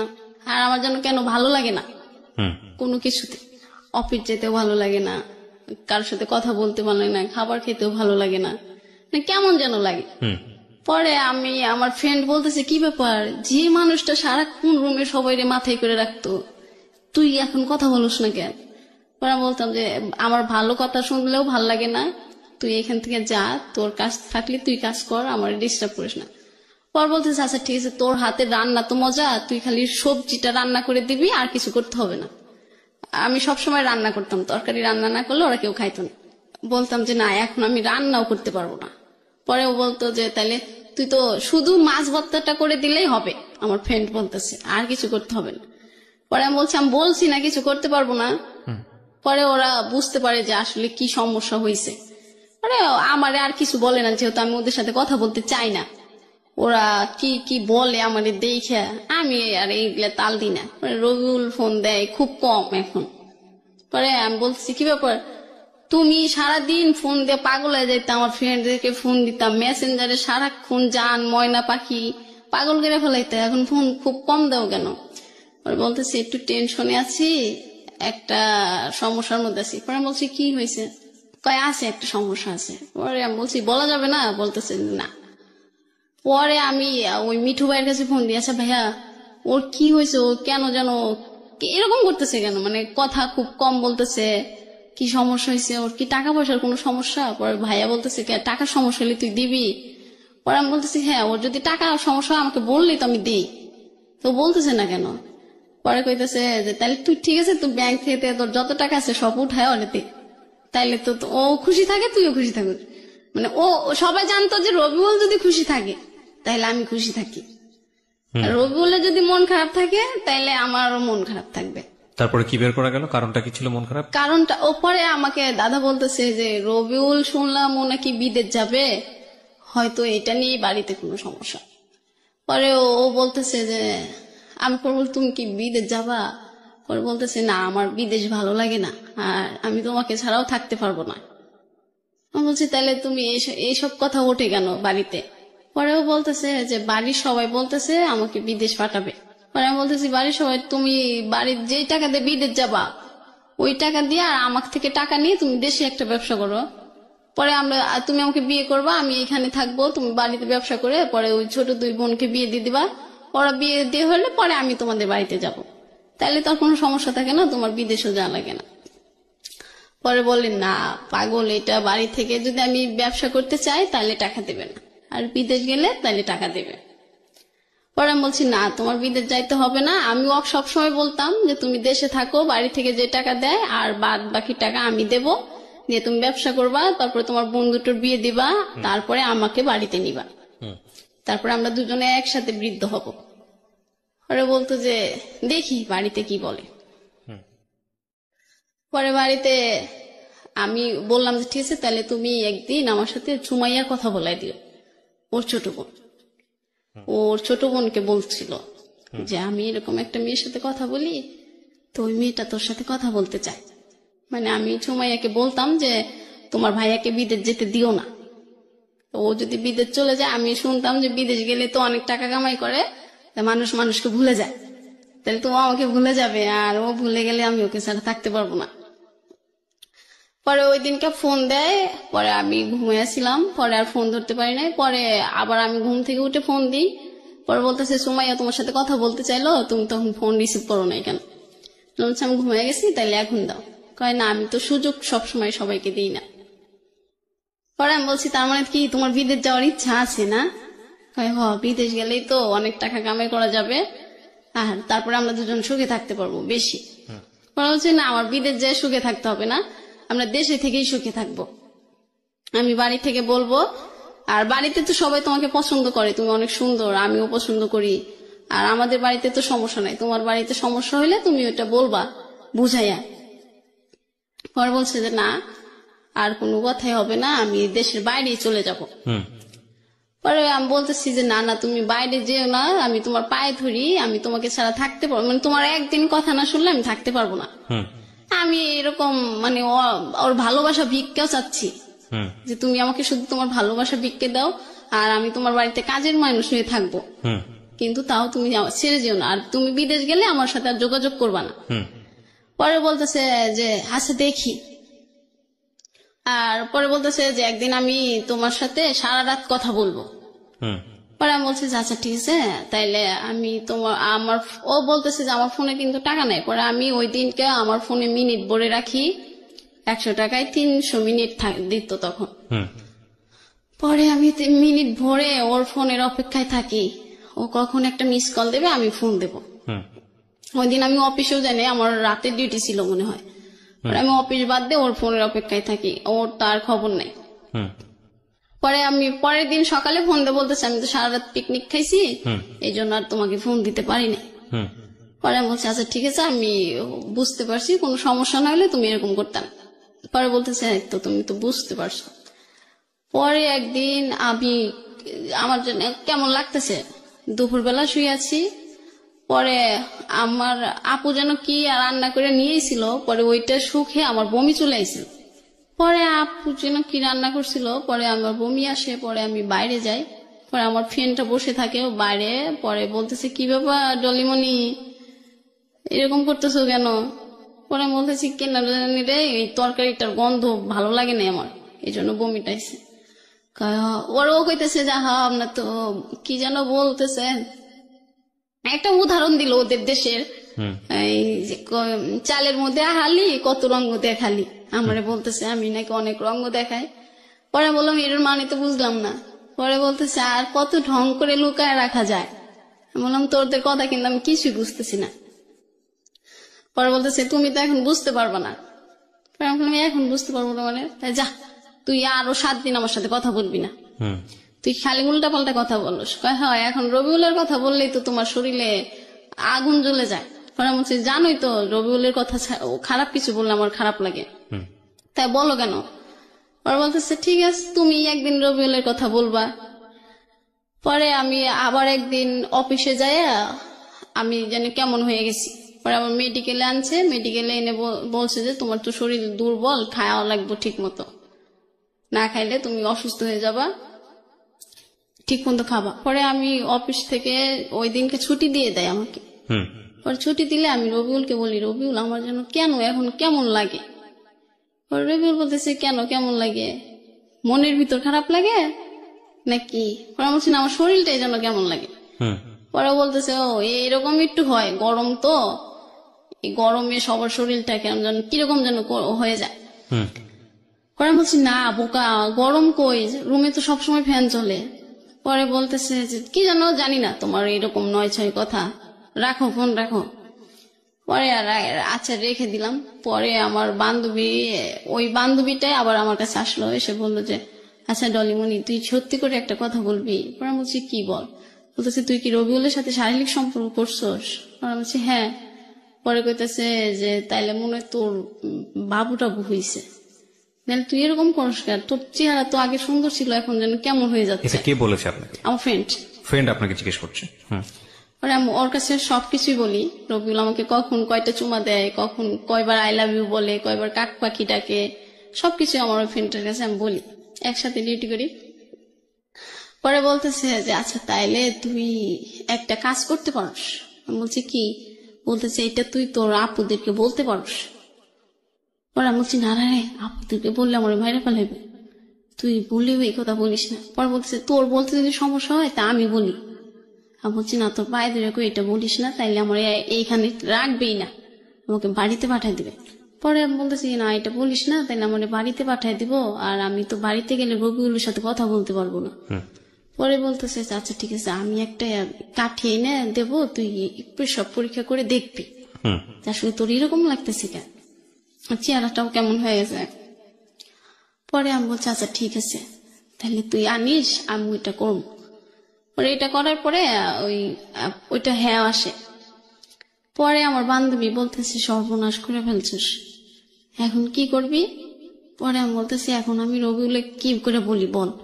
পরে বলতেছে আচ্ছা ঠিক আছে আমি রবিউলের কাছে বলবো, আর তুই তোর বড় আপার কাছে চল, আপা যদি রবিউলকে বুঝাইয়া বলে তাইলে মনে হয় রবিউল বুঝবে।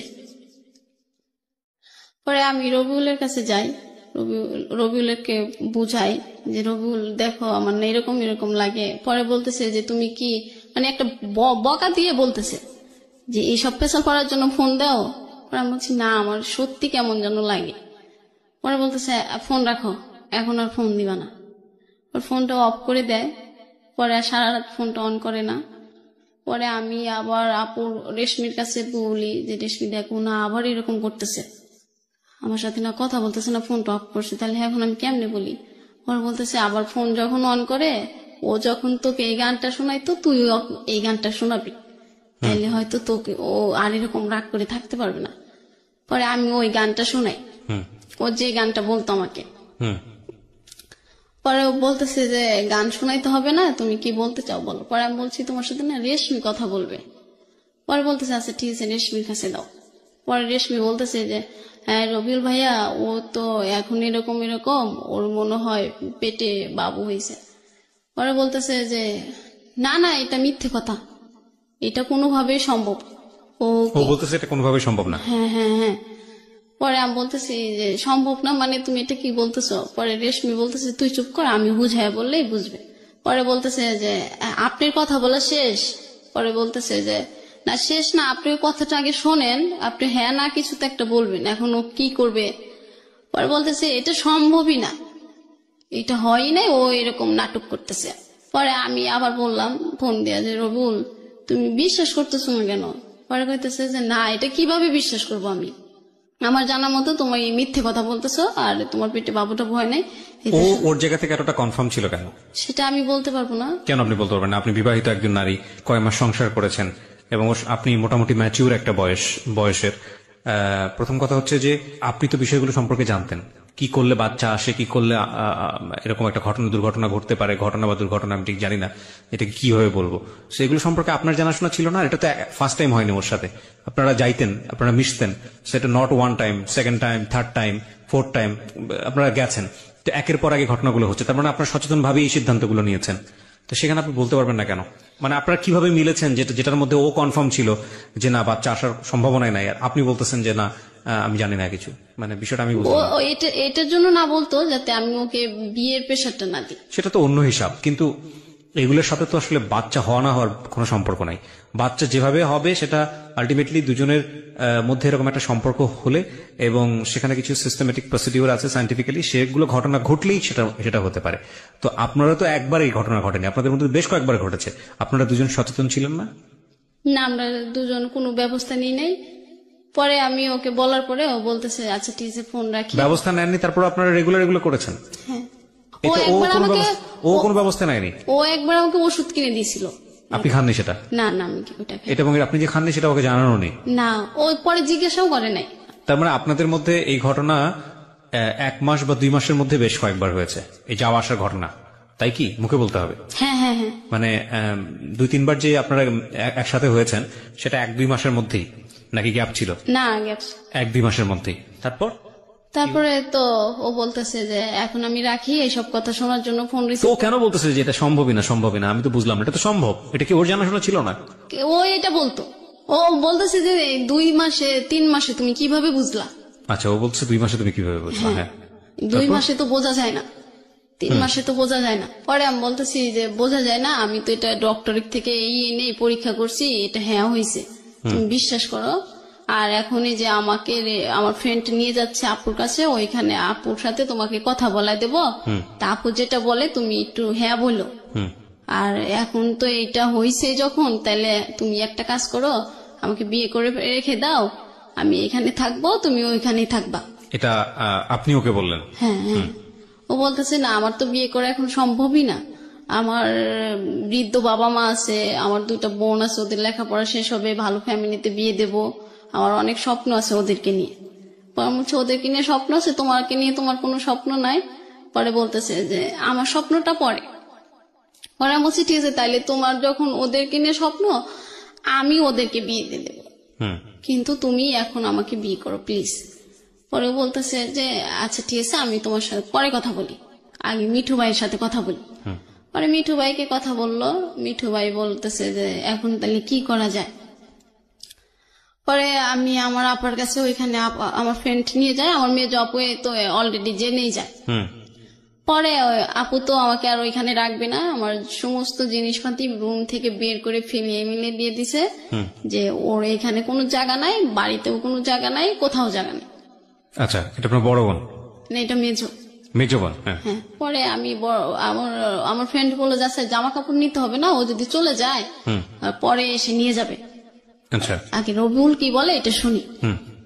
পরে রবিউল কাছ থেকে আমি তো ওইটাই শুনলাম, ও না বললো ওর অনেক স্বপ্ন আছে ওর বোনদেরকে নিয়ে, ওর বোনদেরকে ভালো ফ্যামিলিতে বিয়ে দেবে। পরে আপুর কাছে যাই, বড় আপুর কাছে। পরে আপু বলতেছে, আপুর সাথে ফোনে কথা বলাই দিই রবিউলে। পরে আপু বলতেছে ভাই এখন এইটা তো সমাজে কেউ মেনে নেবে না, তুমি এখন বিয়ে করে রাখো, তোমার ফ্যামিলিতে সমস্যা হইলে তুমি পরে ওকে নিয়ে যাও। পরে ও বলতেছে না আপু এখন আমার বিয়ে করাই সম্ভব না।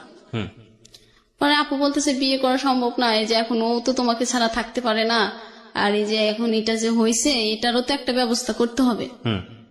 পরে বলতেছে ও কি করবে না করবে সেটা আমি জানি না, তবে আমার পক্ষে সম্ভব না। পরে আপু বলতেছে তাহলে আমরা ওকে আর বাড়িতে উঠাবো না, তুমিও যেহেতু নিতে পারবে না তাহলে ওর রাস্তা ও দেখে নি। এটা বললে বলতেছে সেটা ওর ইচ্ছা। ওকে।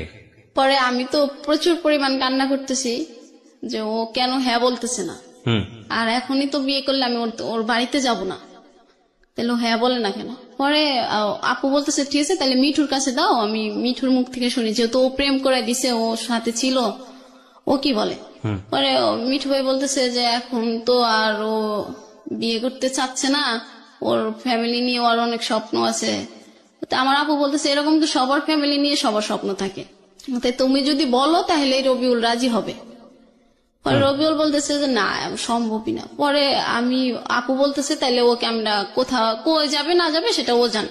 পরে আমি বললাম রবিউল তাহলে আমি তোমার এখানে চলে আসি। পরে বলতেছে তুই যদি এখানে আসস তাহলে আমি সুসাইড করবো। তুই তুকারি করতেছে। হ্যাঁ হ্যাঁ। পরে আমি বলতেছি তুমি সুসাইড করবা কি, তুমি যদি এখন এটা মেনে না নাও আমাকে তো কোথাও নেবে না, আপু মেজ আপু বের করে দিচ্ছে, বড় আপু নেবে না, আর মা তো অসম্ভব। তাইলে এবার আমি সুসাইড করবো তোমার ওইখানে এসে তোমার সামনে, তুমি দেখো। এটা বলার পরে ও তো আরো খেপে গেল।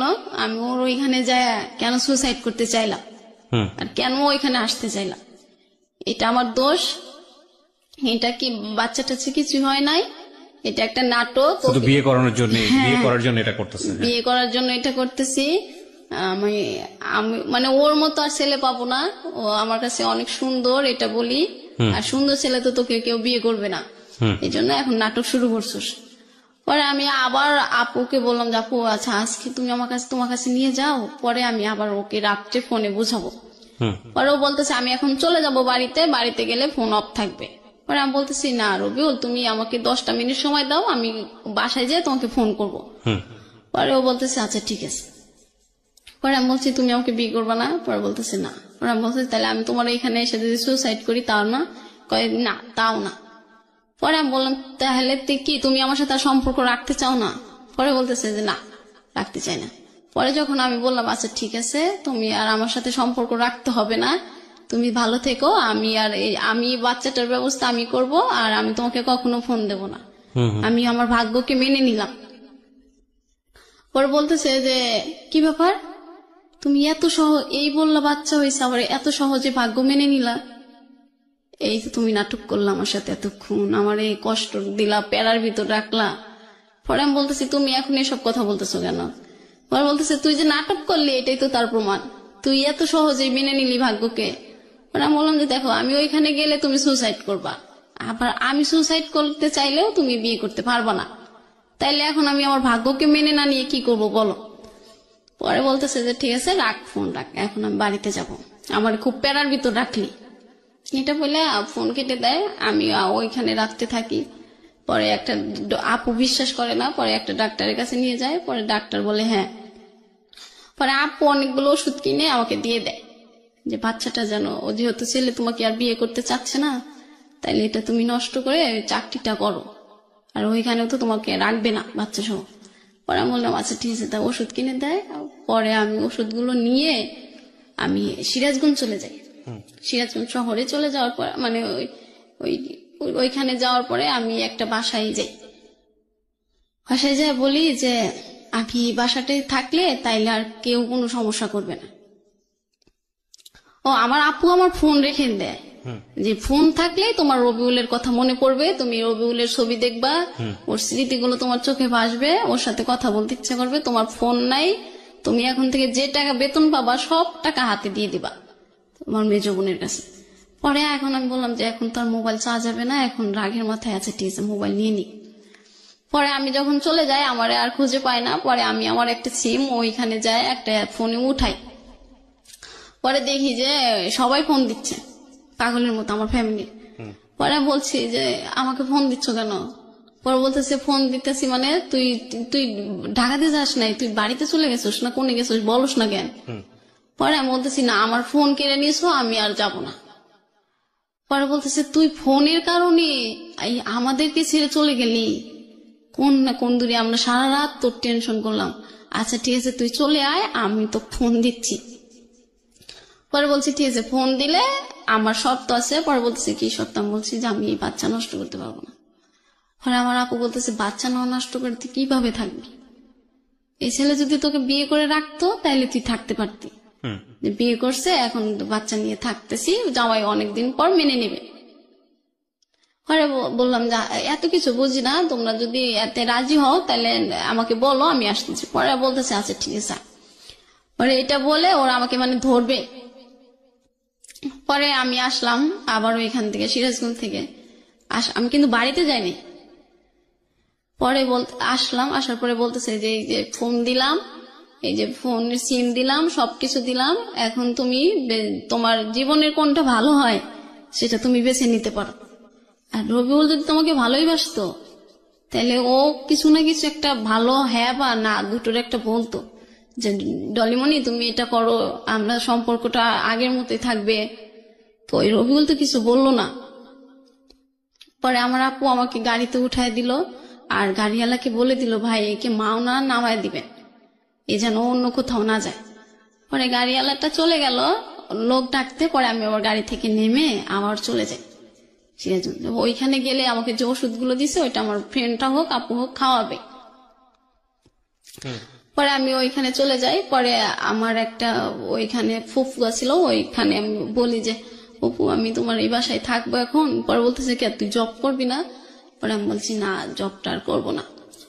পরে বলতেছে আচ্ছা ঠিক আছে তাহলে এখানে থাকতে পারো। পরে আমি বলতেছি যে আর কখনো কিন্তু যাব না, তোমার এখানেই থাকবো। পরে বলতেছে ঠিক আছে তাহলে আমি তোকে বিয়ে দিয়ে দেবো। পরে বলতেছি যে আচ্ছা ঠিক আছে। পরে আমি খাই না তো, কিছু খাইতে ভালো লাগে না, আর খালি ঘুম আসে। আচ্ছা, পরে ফুফু বলতেছে কি ব্যাপার তুই খাস না কেন?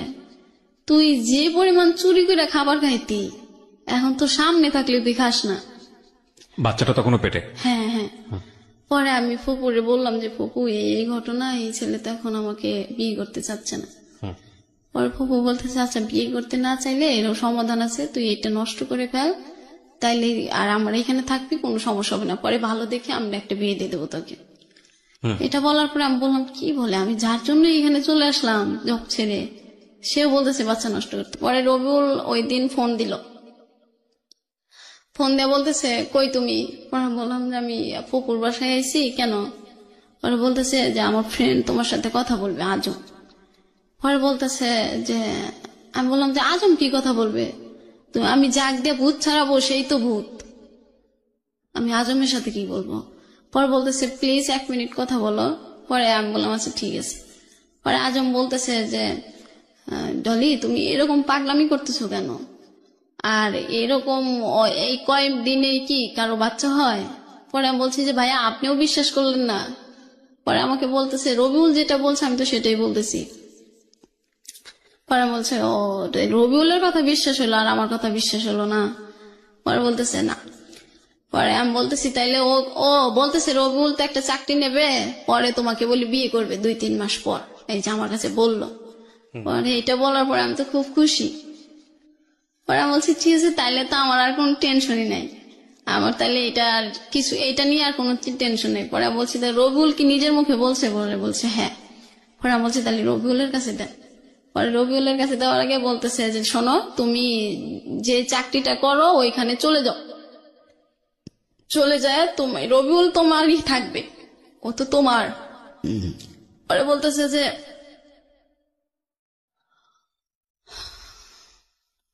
ও শুধু তোমাকে ভালোবাসে। পরে আমি আবার ওর কথা বিশ্বাস করে আবার আমি ওইখানে চলে আসি। ঢাকাতে আসার পরে পরে আমি ওকে বললাম যে হ্যাঁ রবিউল আমি তো চলে আসি। পরে বলতেছে ঠিক আছে তুমি ঠিক মতো চাকরি করবা, ঠিক মতো অফিস করবা, ঠিক মতো খাবার খাবা, ঠিক মতো গোসল করবা। পরে আমি বলছি যে হ্যাঁ এখন তো আমার সবকিছু ঠিক মতোই করতে হবে, নাহলে তো তোমার বাবুটা ঠিক মতো হবে না। এটা আপনি বললেন?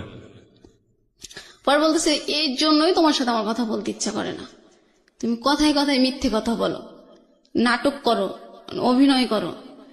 পরে আমি বললাম যে বিশ্বাস করো আমি কোনো নাটক করতেছি না, তুমি কেন বিশ্বাস করো না? এইসব এইসব কথা বললে আমার তোমার সাথে কথা বলতে ইচ্ছা করে না। পরে আমি বলছি কথা বলতে ইচ্ছা না করলেও সত্যটা তো আমার বলতে হবে। পরে বলছে যে না এটা যদি থাকে তাহলে আমি আর তোমার সাথে কোনো কথাই বলবো না, এই কথা থাকলে। পরে আমার আপু ওরকম রবিউল আর ফোন দেয় না, আমি ফোন দিলেও রিসিভ করে না, ফোন বন্ধ থাকে। পরে আমার মেজো আপু বললো যে দেখো আমরা প্রত্যেকটা মানুষের ভাগ্যেই একটা সৃষ্টিকর্তা নির্দিষ্ট ভালোবাসা রেখে দেয়, ওটা নিয়ে আমাদের খুশি থাকতে হয়। আর তুমি রবিউলের যে ভালোবাসাটা পাইছো ওটা নিয়ে খুশি থাকো, এর চেয়ে বেশি ভালোবাসা পাওয়া যায় না জোর করে। পরে আমি বললাম না আপু তুমি এটা কি বলো, ও তো আমাকে অনেক ভালোবাসে, ওর মতো ভালো মানুষই হয় না। পরে বলতেছে ও যদি তোমাকে অনেক ভালোবাসতো তাহলে এই সময়টা তোমার পাশে থাকতো। পরে আমি বলছি যে না ও হয়তো কোনো সমস্যা এই জন্য আমার কাছে থাকতেছে না। পরে আমার আপু একটা কথা বলছিল যে আমাদের ভালোবাসাটা সবসময় ঠিক হয়, আমরা শুধু ভুল মানুষকে কিছু সময় ভালোবেসে ফেলি, এটা বলার পরে আমি প্রচুর পরিমাণ কান্না করি।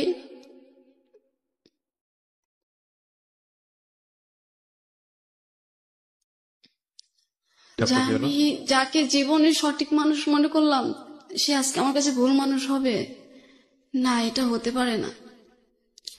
পরে আমার রুমে সবাই জানে এই বিষয়টা, এখনো জানে যে আমি রবিউলের জন্য পাগল। পরে সবাই বলতেছে আচ্ছা ঠিক আছে, তুমি যখন রবিউলকে ভালোবাসো তুমি বাবুটা নষ্ট করে ফেলো, ও তোমার ভালোবাসা আছে থাকবে, তোমার বাবু আবার হবে ও যখন তোমাকে বিয়ে করবে।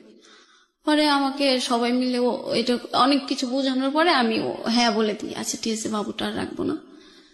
পরে ওর সাথে আর এই বিষয়ে আমার কথা হয় না যে রবিউল আমি বাবুটা নষ্ট করব ভালো মন্দ, ও তো আমাকে নাই করে দিছে, তারপর তো কথাই বললাম। পরে আমি নষ্ট করি, মানে ওষুধ খাই, ওষুধ খাওয়ার পরে আমি এত অসুস্থ হয়ে যাই, একদিকে রবিউল কথা বলে না, একদিকে আমি কি এমন একটা মানুষকে ভালোবাসলাম আমার কষ্টের সময় সে পাশে নাই, আমার এই যে বাচ্চাটা নষ্ট হয়ে যাচ্ছে, মানে নানান কষ্ট আমার চারপাশে মনে হলো তখন।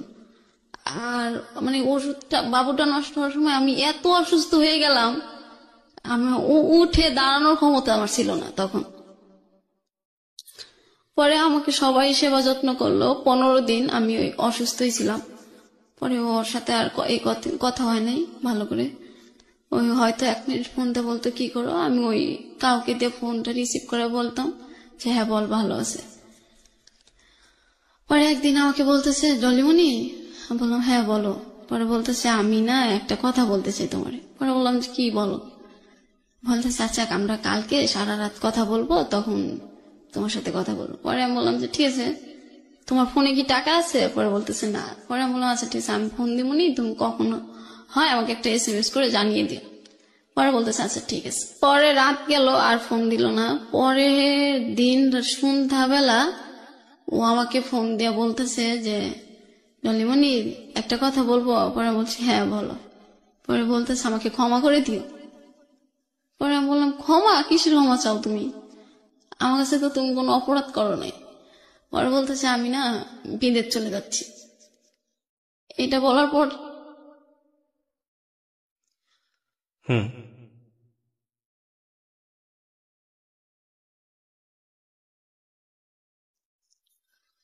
এটা বলার পরে আমি এত পরিমাণ চিৎকার করি, মানে আমার ফ্লোরের সবাই, উপরতলার লোকও চলে আসে নিচতলার লোকও চলে আসে যে কি হয়েছে। ওরা সবাই ভাবছিল যে কেউ মারা গেছে। আমি এ পরিমাণ কান্না করি। পরে আমি বলি যে রবিউল প্লিজ আমাকে ছেড়ে যেও না। পরে বলতেছে না আমি তো, তুমি এখন যদি আমাকে 1000 বার বলো তাও আমি এখন আর থাকতে পারবো না, আমার চলে যেতে হবে। পরে আমি বলছি যে তুমি যাচ্ছ আমাকে এটা বলো না কেন? এটা যদি আমি বলতাম তাহলে তুমি এয়ারপোর্ট চলে আসতা, আর এয়ারপোর্টে এসে একটা চিনকেট করতে, এটা আমি চাইনি। পরে বলছি না আমার বিশ্বাস হচ্ছে না, তুমি আমার সাথে মজা করছো। পরে বলতেছে ঠিক আছে তাহলে তুমি আমার ইমোতে ফোন দিয়ে দেখো। পরে আমি ফোন দিয়ে দেখলাম ও সত্যি সত্যি এয়ারপোর্টে। হুম। এটা দেখার পরে তো আমি আবার প্রচুর পরিমাণ কান্না করি। কান্না করে বলতেছি যে রবিউল তুমি প্লিজ যেও না, এখনো তুমি চলে এসো, প্লিজ আমাকে ছেড়ে যেও না, আর তোমাকে আমি দেশেই রাখবো, ভালো রাখবো, তোমার 2 বোনকে আমি বিয়ে দিয়ে দেবো। ও বলতেছে না এখন আমি ফোনের লাইন কাটবো, আজ থেকে আর কখনো আমার সাথে যোগাযোগ করার চেষ্টা তো করা দূরের কথা, আমার নামটা নিও না, আর যদি পারো আমাকে ক্ষমা করে দিও। হুম। এটা বলছে পয়লার পর ফোন কেটে দিছে। পরে আমি তো ওরকম চিৎকার করতেছি। পরে আমার ফ্রেন্ড হয়েছে, ফ্রেন্ড আসার পরে বলতেছে কি হয়েছে তোর? পরে বলতেছি রবিউল নাকি দেশের বাইরে চলে যাচ্ছে। পরে বলতেছে তোকে বলে নাই আগে? আমি বলছি যে না। পরে বলতেছে যে এয়ারপোর্টে যায় বলছে। পরে আমি বলছি হ্যাঁ। পরে আমি আবার ফোন দিই, ফোন দিয়ে বলতেছি রবিউল তুমি প্লিজ যেও না, এখনো তুমি ওর ভিতরে যাও নাই, তুমি এখনো বাড়িতে চলে যাও। পরে বলতেছে না আর ফোন দিতে নিষেধ করছি, ফোন দিবা না, আমি শুধু সিমটা অন করে রাখছি, আমি মানে ভিতরে ঢোকার আগে বাড়ির সবার সাথে কথা বলবো। পরে এই বলে ফোনটা কেটে দেয়। পরে আমি আবার ওর একটা ফ্রেন্ডের কাছে ফোন দিই যে ও কি সত্যি চলে যাচ্ছে নাকি কাউকে এয়ারপোর্ট থেকে রিসিভ করতে গেছে। পরে বলতেছে না ওরই তো আজকে ফ্লাইট রাত 12টায়। পরে এটা বলার পরে আমি আবার কান্না শুরু করে দিই। পরে আমি আবার রবিউলে ফোন দিতে থাকি, ও আর ফোন ধরে না, ও বিজি, ও ওয়েটিং ওয়েটিং, ও বাড়ির সবার সাথে কথা বলে। যখন বিমানে উঠবে তখন আমাকে ফোন দিয়া বলতেছে যে তুমি তোমার মতো করে ভালো থেকো, আর আমার কথা মনে করো না, আর ভালো ছেলে পেলে বিয়ে করে নিও। এটা বলার পরে আমি বললাম যে না, আমি তোমার অপেক্ষায় থাকবো। তুমি 10 বছর পর হোক, 20 বছর পর হোক, যদি কোনো একদিন দেশে আসো তাহলে আমাকে প্লিজ, আমার এই নাম্বারটা তোমার জন্য আমি অনন্তকাল রেখে দেব, যতদিন তুমি বিদেশ থেকে না আসো। আমাকে একবার ফোন দিও, আমি তোমার দেখবে সেদিন আমি তোমার অপেক্ষায় আছি। এটা বলার পরে ও বলতেছে ঠিক আছে, আমি রেখে দিলাম, আর কখনো কথা হবে না। পরে আমি বললাম ঠিক আছে, তুমি যখন আর কথা বলতে চাও না তাইলে ওইখানে যায় 1 মিনিট আমার সাথে ফোনে কথা বললো, তুমি মানে বিদেশ গেছো, আমি তাতেই খুশি থাকবো। পরে এটা বলার পরে ও বলতেছে যে আচ্ছা ঠিক আছে, আমি এটা করতে পারি। পরে যায়, গেলে পরে আর তো 2-1 দিন ফোন দেয় না আমাকে। আর আমি শুধু ওর ফ্রেন্ডদেরকে ফোন দিয়ে জিজ্ঞাসা করি রবিউল কি তোমাদেরকে ফোন দিছে? পরে বলতেছে না আমি, ও তো আমাদেরকে ফোন দেয় নাই। পরে বললাম ও ফোন দেয় নাই, আমাকেও ফোন দেয় না, তো ওকে একটা তো কিছু জানাবে, ও গেছে কি না, ভালো করে কোথায় আছে না আছে। পরে এটা বলার পরে ও হঠাৎ করে তার পরের দিন ফোন দিছে, 2 দিন পর ফোন দিয়ে বলতেছে ডলিমণি। পরে আমি এটা শুনে আমি বুঝতে পারি যে এটা আমার রবিউল। পরে আমি বলছি হ্যাঁ রবিউল বলো, আমি তোমার ফোনের অপেক্ষায় আছি। পরে বলতেছে তুমি বুঝলা কেমনে যেটা আমি?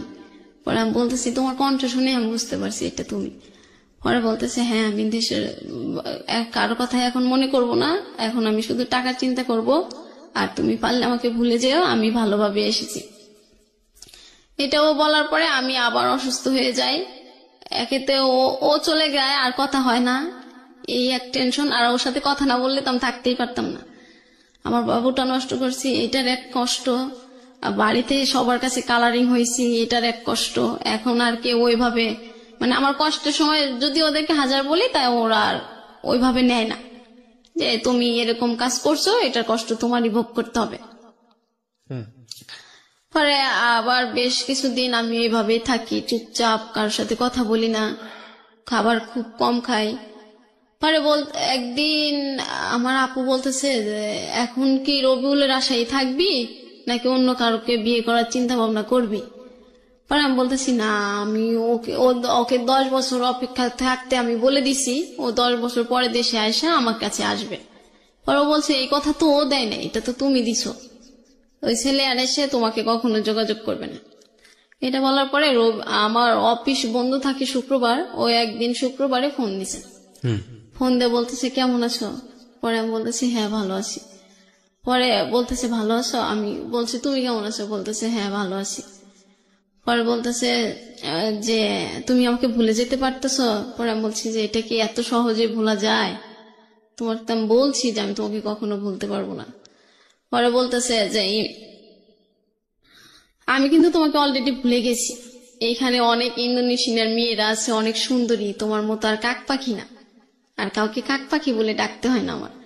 পরে আমি বলছি ওদের মতো ফর্সা হইলে তাইলে আমাকে বিয়ে করতা? পরে বলতেছে চিন্তা ভাবনা করে দেখা যাইতো। পরে আমি বললাম এই তুমি তো তাহলে এটা আগে বললে আমি ফর্সা হয়ে যেতাম। পরে বলতেছে যে তাইলে তো তুমি আমাকে কখনো বলো নাই যে ফর্সা হওয়ার কোন সিস্টেম আছে। বাচ্চাটা কোথায় তখন? বাচ্চাটা তো আমি নষ্ট করছি। বাচ্চাটা যে নষ্ট করছেন এটা ও চেয়েছিল নষ্ট করার কথা, মানে আপনি নাকি আপনি নিজের সিদ্ধান্তে এটা করেছেন? ও তো আমাকে মেনে নিচ্ছে না, তখন আমি আমার সিদ্ধান্তই নিইনি। আলটিমেটলি কোনো উপায় নেই। কি করেছিলেন বাচ্চাটা নষ্ট করতে? আমি ফার্মাসি থেকে নিজে নিজে ওষুধ খেয়েছেন নাকি নিজে নিজেই ডাক্তারের সাথে গিয়েছেন কথা বলেছেন? না, ডাক্তারের কাছে তো আমার আপুই ওষুধ কিনে দিয়েছিল, আমি ওই ওষুধগুলো খাওয়ার পর তো আমি অসুস্থ হইলাম। রুমে সবাই আমাকে সেবা করতেছে আর শুধু বুঝাইতেছে। ওর সাথে কথাবার্তা বলছেন তারপর? হ্যাঁ, পরে রবিউলের সাথে আমার কথা হইতেছে। পরে বলতেছে যে শোনো, আমার একটা বাইক থাকবে, একটা সুন্দরী বউ থাকবে, তাহলে সে বাইক চালানোর মজাটাই থাকবে, আর তুমি তো কাক, এই জন্য তোমাকে বিয়ে করাটা হয়নি। এবার আমি দেশে যে একটা সুন্দরী মেয়ে বিয়ে করবো। পরে আমি বলছি যে তোমাকে সুন্দরী মেয়ে বিয়ে করাইতেছে, আমি তো তোমার অপেক্ষায় থাকবো, তুমি দেশে এসে দেখবা আমি তোমার অপেক্ষায় আছি। আর বলতেছে তুমি তো বুড়ি হয়ে যাবা, আমি তো তখন তোমাকে বিয়ে করব না। পরে বলতেছে তুমিও তো বুড়া হয়ে যাবা। পরে বলতেছে যে ঠিক আছে, আমার সাথে আর যদি তুমি কথা বলতে চাও তাইলে আমার ফ্রেন্ড হয়ে থাকতে পারো, আমার গার্লফ্রেন্ড হয়ে থাকতে পারবা না। পরে এটা বলার পরে আমি বললাম কেন, আমি তো তোমাকে স্বপ্ন দেখছি তোমার বউ হব, আমি তোমার সাথে বৃদ্ধ হব, তুমি আজকে এই কথা বলতেছো কেন? পরে বলতেছে যে হ্যাঁ, এটাতে যদি রাজি হও তাহলে আমি তোমার সাথে কথা বলবো কন্টিনিউ। পরে আমি বললাম যে না, আমি এটাতে কোনোভাবেই রাজি হতে পারবো না, কারণ আমি তুমি তখন অন্য একজনকে বিয়ে করবা, আমি তো এটা মেনে নিতে পারবো না। পরে বলতেছে আচ্ছা ঠিক আছে তাইলে রাখি। পরে এটা বলার পরে ওর ওই দেশের নাম্বার আমি পেয়ে যাই। পরে আমি তো সবসময় ওকে ফোন দিতেই থাকি, ফোন দিলেও হয়তো 100 বার ফোন দিলে একবার রিসিভ করে বলে কি ব্যাপার তুমি ফোন দিচ্ছ কেন, কিছু বলার আছে তোমার? পরে যদি আমি বলতাম হ্যাঁ আমার বলার আছে। আরেকবার যদি বলতেন ও কিসের পারমিশন চাচ্ছিল আপনার কাছ থেকে? আরেকটা মেয়ে বিয়ে করবো এখানে, আপনি মানতে পারবেন নাকি? কি মানতে পারবেন না? ও বলতেছে যে তুমি যদি আমার সাথে ফ্রেন্ড হয়ে থাকতে পারো তাহলে। ও আচ্ছা, মানে আলটিমেটলি ও চাচ্ছে যে না, এখন আর কোনো প্রেমের সম্পর্ক না, তুমি আমার সাথে বন্ধুর মতো থাকো। হ্যাঁ, কিন্তু আমি তো ওকে নিয়ে স্বপ্ন দেখছি অন্যটা। এখন আমার বন্ধু মানে আমার ভালোবাসার মানুষের বউ হবে অন্য একজন, এটা তো আমি দেখতে পারবো না। পরে বলতেছে এই শর্তে রাজি না হইলে তাইলে থাক, কথা বলার দরকার নেই। আচ্ছা, পরে এই বলে ও ফোন কেটে দেয়। আমি তো ওর ওইখানকার নাম্বার পাই, পরে পাওয়ার পরে আমি তো ফোন দিতেই থাকি, ফোন দিলে ও রিসিভ করে না, রিসিভ করলে বলে যে এখন আমি অনেক ব্যস্ত আছি, সারাদিন ডিউটি করছি, এখন ঘুমাবো, এটা করবো সেটা করবো, মানে অনেক নয়স হয় কথা। পরে একদিন ও আমাকে ফোন দিয়ে বলতেছে ডলিমনি একটা কথা বলবো? পরে আমি বলছি হ্যাঁ বলো। বলতেছে আজকে তুমি একদম সত্যি কথা বলবা। পরে আমি বলছি হ্যাঁ। পরে বলতেছে তুমি আমার সাথে এই নাটকটা না করলেই পারতা। পরে বলছি কোন নাটকটা? কয় হ্যাঁ তুমি ভেবে দেখো, আমি দেশ ছাড়ছি তোমার অনেক কষ্ট নিয়ে। আমি বলছি কোন কথা বলতেছো তুমি? পরে বলতেছে যে তুমি যে এটা বলছিলা বাচ্চা হইছে আমাকে বিয়ে করো, আমি তো এটা এখনো মেনে নিতে পারি না যে তুমি আমার সাথে এত বড় প্রতারণা করছো। পরে বলছি কোনটা আমি প্রতারণা করলাম? পরে ভাই তুমি আমার সাথে মিথ্যে বললা কেন?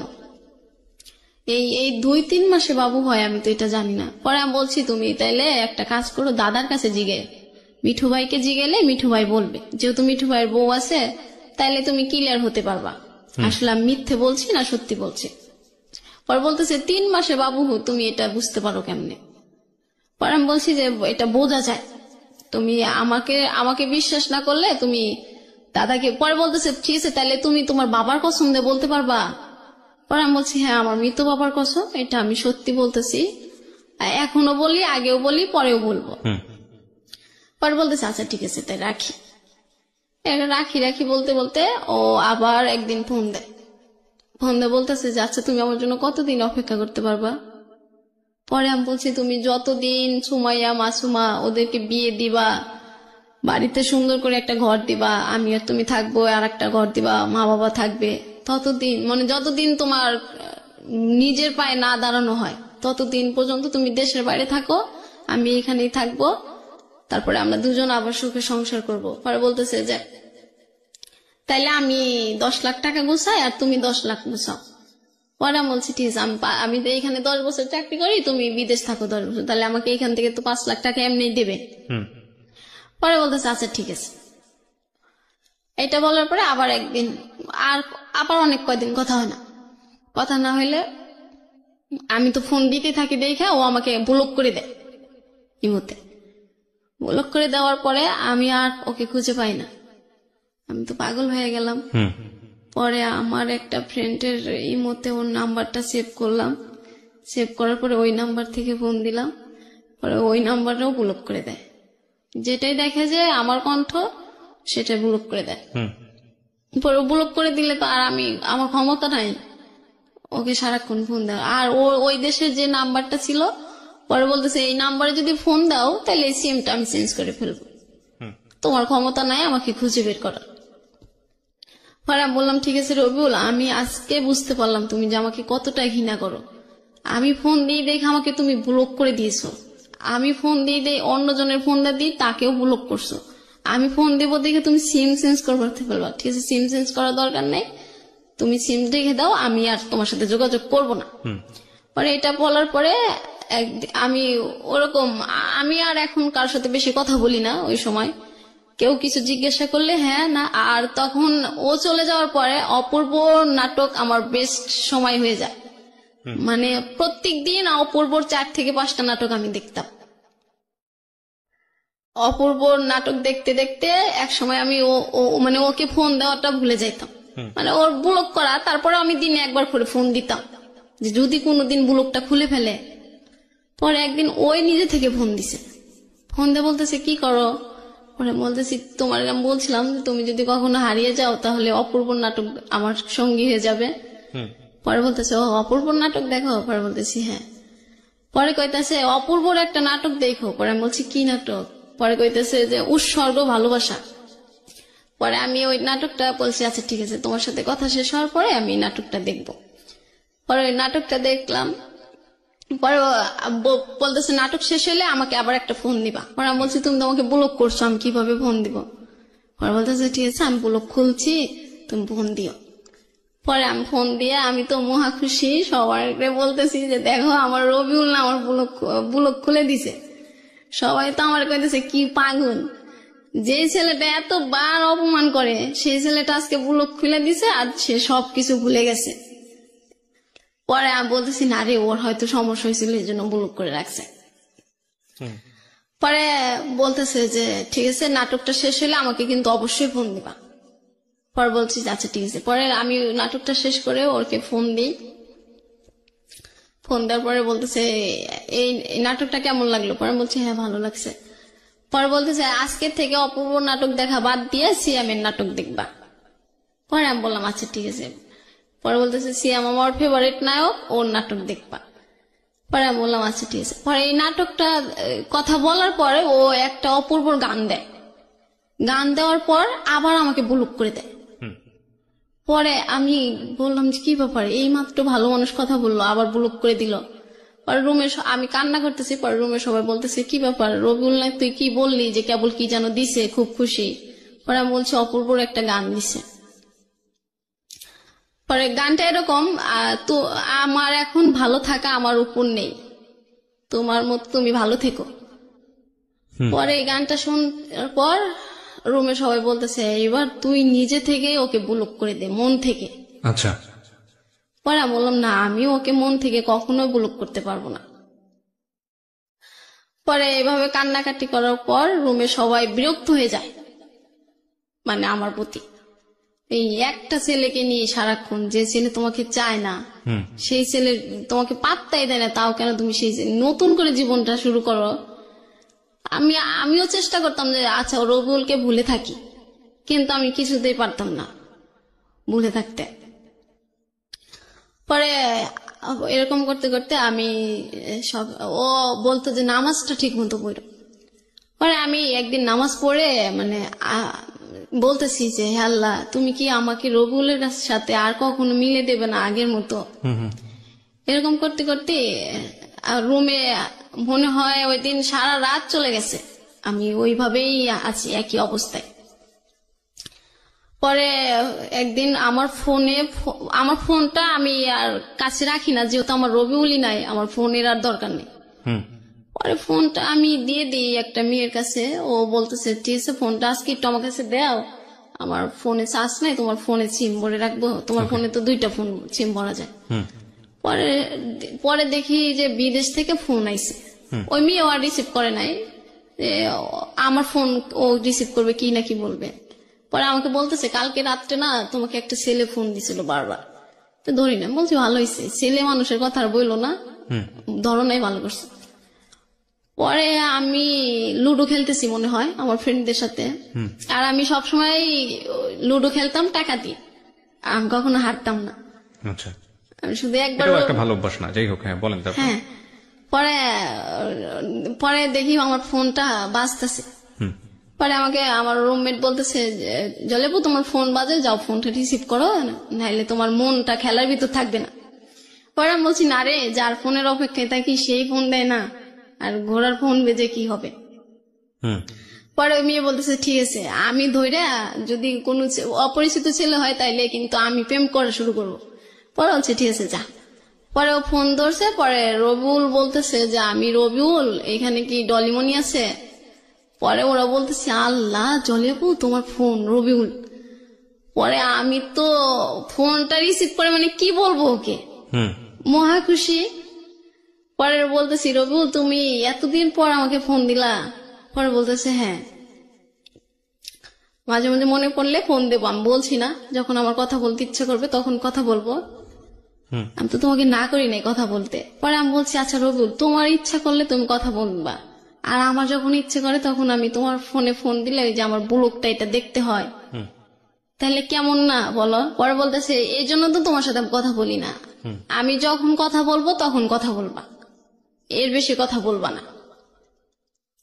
পরে আমি বলছি আচ্ছা ঠিক আছে কথা বলো। পরে বলতেছে যে আমি তো তোমার ওইটাতে ব্লক করে দিয়েছি, এখন আমি নতুনই খুলছি ইমো, তাইলে তোমার ইমো নাম্বারটা আমাকে দাও, আমি তো তোমার ইমো নাম্বারটা পাচ্ছি না। পরে আমি আমার সাথে সাথে আমার ইমো নাম্বারটা দিয়ে দিই। পরে ও আর ওই দিন ফোন দেয় না, পরের দিন ফোন দিছে। আর ও আমার ইমো নাম্বারটা নেওয়ার পরে আমি ডাটাটা অন করে রাখতাম, যে কখন না কখন ফোন দিয়ে যদি না পায়। পরে ফোন দিয়ে বলতেছে যে আচ্ছা ডলিমনি। আমি বলছি হ্যাঁ বলো। কয় তুমি কি এখন নতুন প্রেম করো? আমি বলছি কেন? কয় না আমি তো তোমার সাথে কথা বলি না, তাইলে তুমি কিভাবে আছো? পরে আমি বলছি হ্যাঁ প্রেম করি। কয় কার সাথে? আমি কই তোমার ফ্রেন্ডের সাথে। কয় আমার তো কোনো ফ্রেন্ড তোমার সাথে প্রেম করবে না। পরে আমি বললাম কেন? কয় সবাই জানে তোমার সাথে আমার কি কি হয়েছে, আর ওরা কি জেনে শুনে তোমার সাথে প্রেম করবে? পরে বললাম যে তাইলে তো তুমি জানোই আমি আর তোমাকে ছাড়া কাউকে ভালোবাসবো না।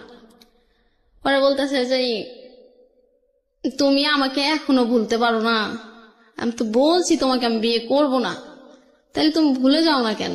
নতুন একটা বিয়ে করো, নতুন বিয়ে করো, আমি তোমাকে অনেক গিফট পাঠাবো, তোমার বাচ্চার জন্য অগ্রিম গিফট পাঠাবো। পরে বলতেছে আচ্ছা আমি যদি গিফট হিসাবে একটা জিনিস চাই দিবা? পরে বলতেছে হ্যাঁ দেবো বলো। পরে আমি বলছি তাইলে আমি তোমাকেই চাই। পরে বলতেছে এই কথা বললে আর কখনো ফোন দেব না, ব্লক করে দেবো আবার। পরে বললাম তুমি বারবার এই ব্লকের ভয় দেখাও কেন? পরে বলতেছে তুমি আমাকে চাও কেন? আমাকে চাও না তাইলে তো আর তোমার সাথে আমি এরকম করি না, তুমি আমার বন্ধু হয়ে থাকো।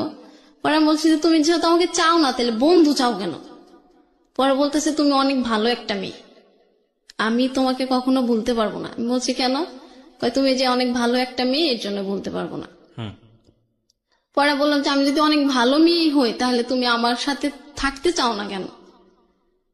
পরে বলছে না আমি থাকতে পারবো না, আমি কারণ দেশে যাইতে পারবো না, আমি তোমাকে বিয়ে করতে পারবো না, আমি দেশে যাব কোন না কোন কালে, তার কোনো ঠিক ঠিকানা নাই, এতদিন তো তুমি আমার অপেক্ষায় থাকতে পারবা না।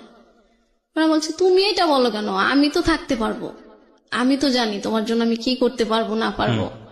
পরে বলতেছে এরকম মুখে অনেক কিছু বলা যায়, আসলে বাস্তবটা এত সহজ না। পরে আমি বলছি ঠিক আছে তাইলে আমি, তুমি যেহেতু আমাকে চাওই না তাইলে আজকের থেকে তোমার ব্লক করতে হবে না, আমি এমনিতেই তোমাকে ফোন দেবো না, তুমি আর আমাকে ফোন দিয়ে মাঝে মাঝে ফোন দিয়ে এলোমেলো করে দিও না।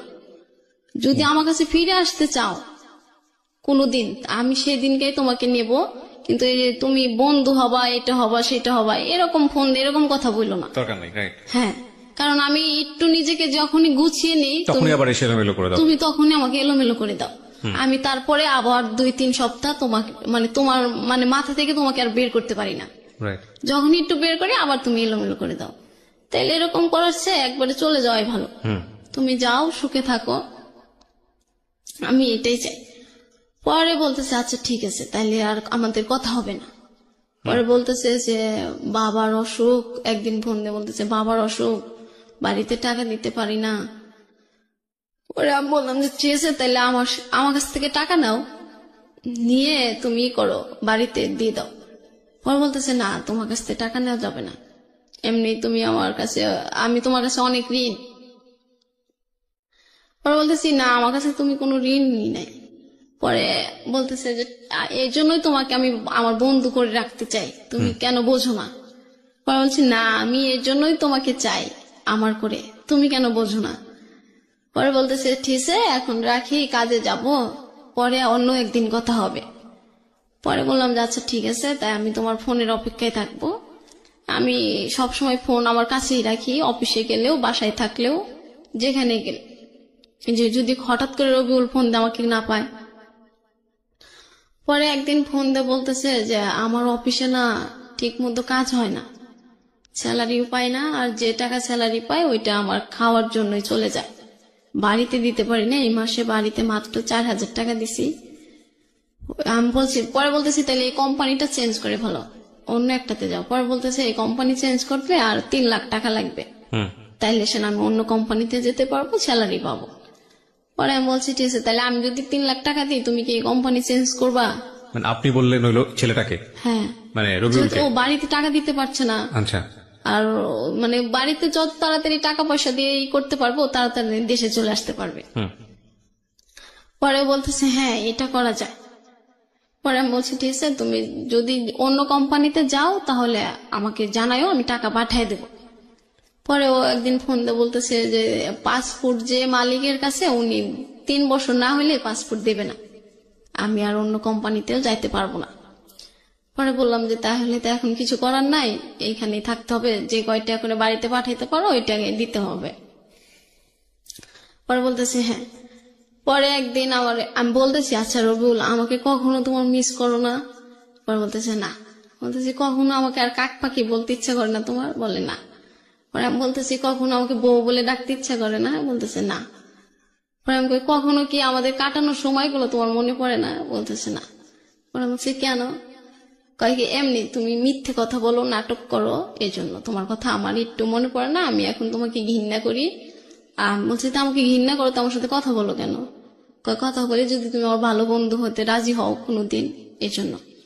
আপনি তাকে জিজ্ঞেস করেন এই কোশ্চেনটা? খুব টাফ একটা কোশ্চেন, যদিও খুব মানে অবিভাজ্য কোশ্চেন, বাট এই কোশ্চেন অ্যান্সারটা কি আসবে আমি ঠিক জানি। আপনি কখনো জিজ্ঞেস করেছেন তাকে যে কি ধরনের বন্ধু, মানে বন্ধুত্বপূর্ণ এবং শারীরিক সম্পর্ক বিষয়টা? না, শারীরিক সম্পর্ক না, ও শুধু বন্ধু হয়ে থাকবে, ওর দুঃখের কথাগুলো আমাকে বলবে, আমার কষ্টের কথা আমি ওকে বলবো, এবং তারপরে আপনাকে যখন বলবে তার সাথে দেখা করার জন্য বাংলাদেশে এসে তখন দেখা করতে হবে। হ্যাঁ, বাংলাদেশে এসে ও আমার সাথে একবার দেখা করবে, আমি বিয়ে করব অন্য জায়গায়। আচ্ছা ঠিক আছে, হ্যাঁ সমস্যা নেই, বলেন তারপরে কি দাঁড়ালো শেষ পর্যন্ত? হ্যাঁ, তারপরে এই কথা বলতেছে, পরে ও বলতেছে আমি তোমাকে ঘৃণা করি। পরে এটা বলার পরে আমি বলছি দেখো রবিউল, আমি তোমাকে এ পরিমাণ ভালোবাসি, তুমি আমাকে যতই বলো আমি এটা মনে করি যে তুমি এটা এমনি এমনি বলতেছো, এটা তোমার মনের কথা না। পরে বলতেছে না, পরে একটা বকা দিয়ে বলে যে এটা সত্যি, আমি তোকে ভালোবাসি না।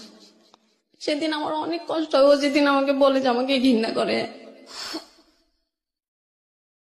সেদিন আমি অনেক কষ্ট পাই যে এই ছেলেটার কারণে আমি সবার কাছে কালারিং হয়েছি, আজ এই ছেলেটাই বললো আমাকে ঘৃণা করে, ঠিক আছে এই ছেলের সাথে আর আমি কথাই বলবো না, ওর মতো করে ভালো থাকুক, আমি আমার মতো করে থাকবো। এটা বলার পরে আমি ফোনটা কাটি। পরে ও আমাকে আবার ফোন দেয়। পরে আমি আপুকে বলি যে আপু, রবিউল না আমাকে ফোন দেয় মাঝে মধ্যে, ফোন দিয়ে শুধু বলে বন্ধুত্ব হয়ে থাকতে, কিন্তু এটা বললে আমার অনেক কষ্ট হয়, আমি ওর বন্ধু হয়ে থাকতে চাই না। পরে বলতেছে যে তাইলে তুই একটা কাজ কর, তুই ওকে বলে দে যে তোর অনেক বড় একটা অসুখ, তাইলে আর ও তোকে ফোন দেবে না, আর তুই নিজেকে এইভাবে ঠিকঠাক রাখতে পারবি। পরে বলছি কি বলবো? পরে বলতেছে তুই বলে দে যে তোর ক্যান্সার হয়েছে, তাইলে আর ওই ছেলে তোকে ফোন দিবে না, ডিস্টার্বও করবে না। পরে আমি বললাম যে আচ্ছা ঠিক আছে এটা বল। পরে একদিন ভিডিও ফোন দিয়ে ও বলছে যে আমি তোমাকে একটু দেখবো। পরে আমি বলছি যে হ্যাঁ দেখতে পারো। বলছে তাহলে তুমি ক্যামেরার সামনে আসো। পরে আমি বলছি যে আচ্ছা ঠিক আছে আসতেছি। পরে আপু বললাম যে আপু আমার আর একটা ফোন দিয়ে বললাম আপু ও তো ভিডিও ফোন দিয়ে দেখতে চাচ্ছে। পরে বলতেছে আপু বলতেছে তুই এখন শুয়ে থাক, চুলগুলো এলোমো করে রাখ, পরে ও যদি তোকে জিজ্ঞাসা তুমি কি অসুস্থ, তুই বলবি হ্যাঁ। পরে আমাকে বলতেছে কি ব্যাপার তোমাকে আজকে এরকম দেখা যাচ্ছে কেন, তুমি কি অসুস্থ? পরে আমি বলছি হ্যাঁ অসুস্থ। পরে বলতেছে তোমার কি হয়েছে? পরে বলছে আমার অনেক বড় একটা সমস্যা হয়েছে, এটা কাউকে বলা যাবে না। পরে বলতেছে আমাকে বলো। পরে আমি বলতেছি আচ্ছা রবিউল তুমি কি আমাকে একটা রাত দিতে পারো সময়? পরে বলতেছে কবে চাও তুমি সেই রাতটা? পরে আমি বলতেছি তোমার যেদিন অফিস বন্ধ থাকে তুমি সেদিন আমার সাথে সারা রাত কথা বলবা। পরে মালয়েশিয়া আবার রবিবার অফ থাকে, প্রত্যেক রবিবার। পরে আমি বলছি যে তাইলে তুমি একটা রবিবারে আমার সাথে কথা বলবা সারা রাত। পরে বলতেছে আচ্ছা ঠিক আছে। পরে কথা বলতেছে ওই দিনকার রাতে 10টা বাজে আমি খাবার টাবার খাওয়া রেডি সবকিছু ওকে টকি করার পর আমি রুমমেটকে বলে দিলাম যে আমি এখন সারা রাত কথা বলবো, আমাকে কোনোভাবে তোমরা কেউ বাইরে থেকে কোনো সাউন্ড করবা না। পরে বলতেছে কি আর কার সাথে কথা বলবা? পরে আমি বলছি রবিউলের সাথে। পরে বলতেছে আচ্ছা ঠিক আছে, তা কথা বলো, আর বেশি আবার কান্নাকাটি করো না, তুমি তো রবিউলের সাথে কথা বললে কান্নাকাটি শুরু করে দাও। পরে বলছি ঠিক আছে, আজকে আর কান্না করবো না রে। পরে বলতেছে যে হ্যাঁ ডলিমানি বলো কি বলতে চাও। পরে আমি বলছি যে রবিউল, আমার না অনেক বড় একটা অসুস্থ। পরে বলতেছে কি হয়েছে। পরে আমি বলছি আমার না ক্যান্সার হয়েছে। মিথ্যা কথা। হ্যাঁ, ও যে তার ফোন না দিয়ে মাঝে মধ্যে আমাকে এলোমেলো না করে দেয়। পরে বলতেছে যে তাইলে তুমি ডাক্তার দেখাও নাই। পরে বলছে যে আমি বলতেছি হ্যাঁ এখন আমি দুবাইয়ে যাব, ওইখানে যায় চিকিৎসা হবো আপু বলে দিছে। ও জানে যে আমার দুবাই যাওয়ার ক্ষমতা আছে, ওরকম টাকা পয়সা আছে, আমি ইচ্ছে করলে সব জায়গায় যাইতে পারবো, আর এটা বললে ও বিশ্বাস করবে। পরে বলতেছে তাহলে দুবাই যায় ডাক্তার দেখায় সুস্থ হও, আর এটা বেশি সমস্যা নাই, আমাদের এলাকার একটা এরকম হয়েছিল ক্যান্সার, উনি এখনো বেঁচে আছে। বোকা মেয়ে তুমি কান্না করো কেন। আমি তো কান্না করতেছি ওর সাথে আমার শেষ কথা, কিন্তু ও তো বুঝতে পারতেছে না। পরে বলতেছি যে না আমার কেন যেন কান্না আসতেছে, যদি দুবাই যাওয়ার পরে আর আসতে না পারি এই জন্য। পরে বলতেছে আর না কিছু হবে না, তাইলে তুমি যাও। পরে ও বলতেছে যে আমারও একটা শেষ কথা আছে বলবো। পরে আমি বলছি হ্যাঁ তুমি বলতে পারো তোমার শেষ কথা। পরে বলতেছে যে কি তুমি আমাকে আজকের পর থেকে আর কখনো ফোন দিবা না, ও আমাকে বলতেছে। পরে আমি বলছি ঠিক আছে। আর পরে বলতেছে আমি তোকে এতটাই ঘৃণা করি যে একটা পতিতালার বেশ্যাকে আমি যে সম্মান দিই আমি তোকে সেই সম্মানটা দিই না। পরে আমার এটা বলার পরে আমি তো অনেক কান্না করি যে আমি তো তোমার সাথেই শুধু খারাপ কাজ করছি, তাইলে তুমি আমি যদি খারাপ হই তাইলে তো আমার সাথে তুমিও খারাপ, তাইলে তুমি একটা বেশ্যাকে বিশ্বাস করো আমাকে বিশ্বাস করো না কেন।